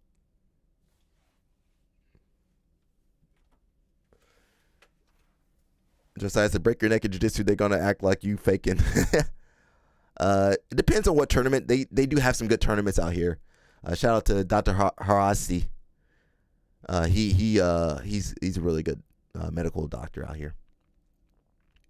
And that's what happened to that Anna Carolina Vieta. She got choked out. Well, the referee didn't stop the match. She getting choked out, tapped out, passed out for a couple minutes, and then they had to force the IBJJF to call an ambulance for her. IBJJF let you die out there. And I hope they don't let me die out there. At least judo got some protocols, and I mean the head of the judo is pretty corrupt, but at least you got some systems in place. Travis Stevens fought Yuri Samos and a few people. I think Leo Nogueira and some other guys. He fought the Meow Bros. I don't know what we're talking about, guys. You guys know I be ranting on judo. I love judo. I wish judo would do well. I like judo. I want to see the judoka do well. I want to see them eat, get some money, like the jiu-jitsu people and the wrestlers are doing. I mean, the wrestlers got NIL money coming through. Jiu-jitsu people got the CJI money coming through. What my judo people got? I want to see them survive. You know, I don't want to see them get kicked out of the Olympics. You know, if they lose, they make us all look bad. When Team America Judo don't get no medals at the Olympics in America, we're gonna all look sad. We're gonna be crying. So, but I'm afraid we might have to wait on that. Said judo ties so well with BJJ because after an unexpected throw, you have to add submissions because it flows with BJJ. I'm telling the judo people to work with the jiu-jitsu people. They're gonna have to. They don't have the schools. They have the resources, but they're not using the resources. But listen, there's a jiu-jitsu program in every state in this country over here. There's too many jiu-jitsu programs. They be down the street. Jiu-jitsu programs be opening up right next to each other. I'm over here in Georgia. We got jiu-jitsu program down the street, across the street, down the road. I ain't seen no judo program. Where's the judo program at? I see the karate program and the taekwondo. Can't find no judo program. You gotta scour the internet to find that judo program. And then there'd be too many jiu-jitsu programs. People that shouldn't be running a jiu-jitsu program be running a jiu-jitsu program. People self-promoting themselves to blue belt and purple belt and black belt over here. We got Kennedy Blaze. What you got to say, girl? What's going on? You guys know I'm a big fan of Kennedy Blades. It was so funny because when I was in Oklahoma training with him for a little bit because he was very long. He is long for his weight, so he was helping me like learn how to use my lane. Coach Izzy just, you know, he just calls me champ just because, like, I don't know, he thinks I'm the champ, so he's always like, hey champ, come here, hey, get in your stance, champ, stuff like that. John Smith was like, champ, she took silver. We're gonna call her Silver, so all he calls me is Silver now. And he's like, hey, you gotta win something. He's like, you know me now, you need to win something. So I have a lot of motivation this world championship run because he's right, like, I gotta win something. He can talk because he has, like, you know, all these accolades. So if I say anything, he just comes at me like 10 times harder, and I'm like, just never mind. John Smith. Yo, Mushmaster got to go all the way to VA. He got to go to TLI to get some judo in. You can go to Orlando, Tampa. Where's Rahadi at? Shout out to John Smith. John Smith, crazy bro. He said what? Come over here, Silver. You know, Kennedy Blaze got silver. She could have won the Olympics, man. Let's be honest. It was hers to lose, but that's hilarious. He called her Silver. Come over here, Silver. He said she didn't win nothing. She got silver at the Olympics. She ain't win nothing. I love that, bro. That's how I be coaching. You know I'll be hard on you guys. Yo, Silver, come over here, Silver. Show us how to do that suplex, Silver. I love that, man. She gonna win the Olympics. She should have won the last Olympics, but she gonna win this next one for sure.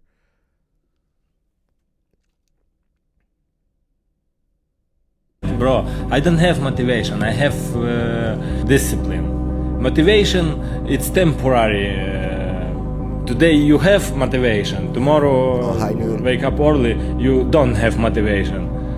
But when I wake up early morning in training, I never have motivation. I have only discipline, because when I wake up, my team too wake up and we go to training. But I don't have motivation. I today not go to training. No, bro, I don't know. Motivation is good, but discipline is be better. Listen. That's true, man. Discipline, guys. You know, discipline, sticking to a schedule. You guys try to rely on your motivation. Nah, rely on that discipline. Rely on that routine. Routine, that's what I see with all the older people. We get in our routine, and we don't stray from that routine. I got to go to noon class. I got to make it to the no-gi on Thursday, Wednesday night no-gi. You get into that routine. Let that routine guide you. Set up the routine so you can be successful, you know. And that's basically it. All right, guys, I'm going to dip. We talked a lot about some stuff. We didn't even cover it. Did you guys see all my tabs? We didn't get too far today, but we covered some stuff. The big story was, I think Craig Jones. Can we find that real fast? I believe he's going to be doing the CJI, possibly. Did we cover that? Yeah, we skipped a lot of stuff. It says Craig Jones replacing Big Dan. So I guess they were Craig Jones that posted this. Surprise, surprise, New Wave has their wild card. So it's possible Craig Jones might make a return. He gonna beat Gable Stevenson and win that $1 million back. Craig said you guys can't have his $1 million. He needs it. It says this would be the biggest heel turn in sports since the Montreal screw job at Survivor Series 97. Don't remember that. That was almost 20 years ago. 30 years ago. It would be epic if Craig takes out multiple B team members. A competition round of Craig versus Nicky Rod would be epic as well. This also gives New Wave more flexibility. This also gives New Wave more flexibility with the rest of their squad. Craig looks relatively lean. That they could have Bodoni as the -99 guy and Luke Griffith as the +99 and not have them cut weight. My interest in CGI 2 was pretty lukewarm compared to 1. 1 was great. This has me hyped as hell if Craig is competing for New Wave. It's going to be Josh Saunders. Don't bring that Nazi in here. We don't no Nazis on here. Doubt it's true, but would be bonkers if Craig is the reason B team loses $1 million. Craig, don't fight your old school, Craig. Don't do it. Let me read some comments first. I want to believe it's not real. Craig has pink hair. That must be Photoshop or something. I can't imagine he would ever compete for prize money under a promotion he is in charge of. That's happened before though. I would imagine many teams would have a problem with the conflict of interest. More than likely, this is just Craig being Craig. This is a diversion. How does no one realize that the real wild card will be the new black belt monster, Derek Moneyberg, aka Dale? Dale. We know you, Dale. We know where you are, Dale. Operation Trojan Horse is nearing completion.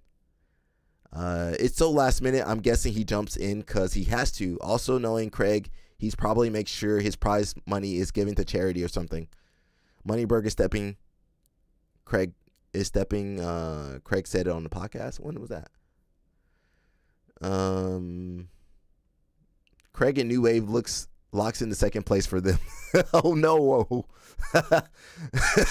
B team grabbing first. Craig playing 4D chess. Super crazy if real. Craig built his brand off of the beef with New Wave / Kingsway.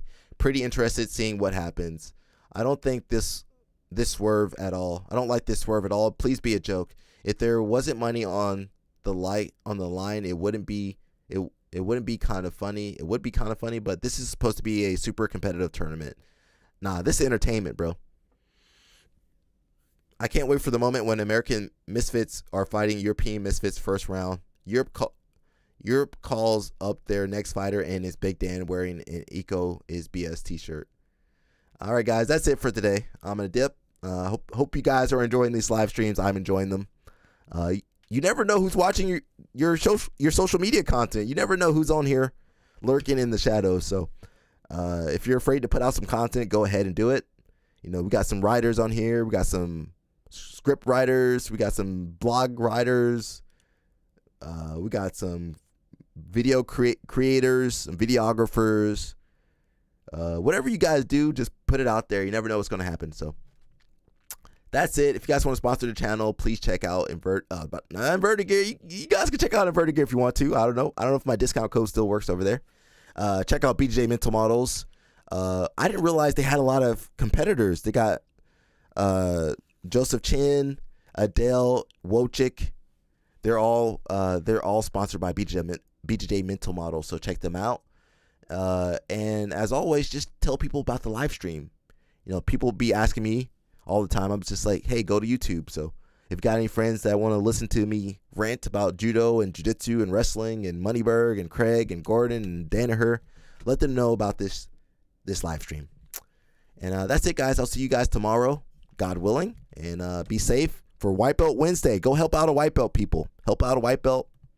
Do it for me. Do it for Ben Askren, and do it for Ollie.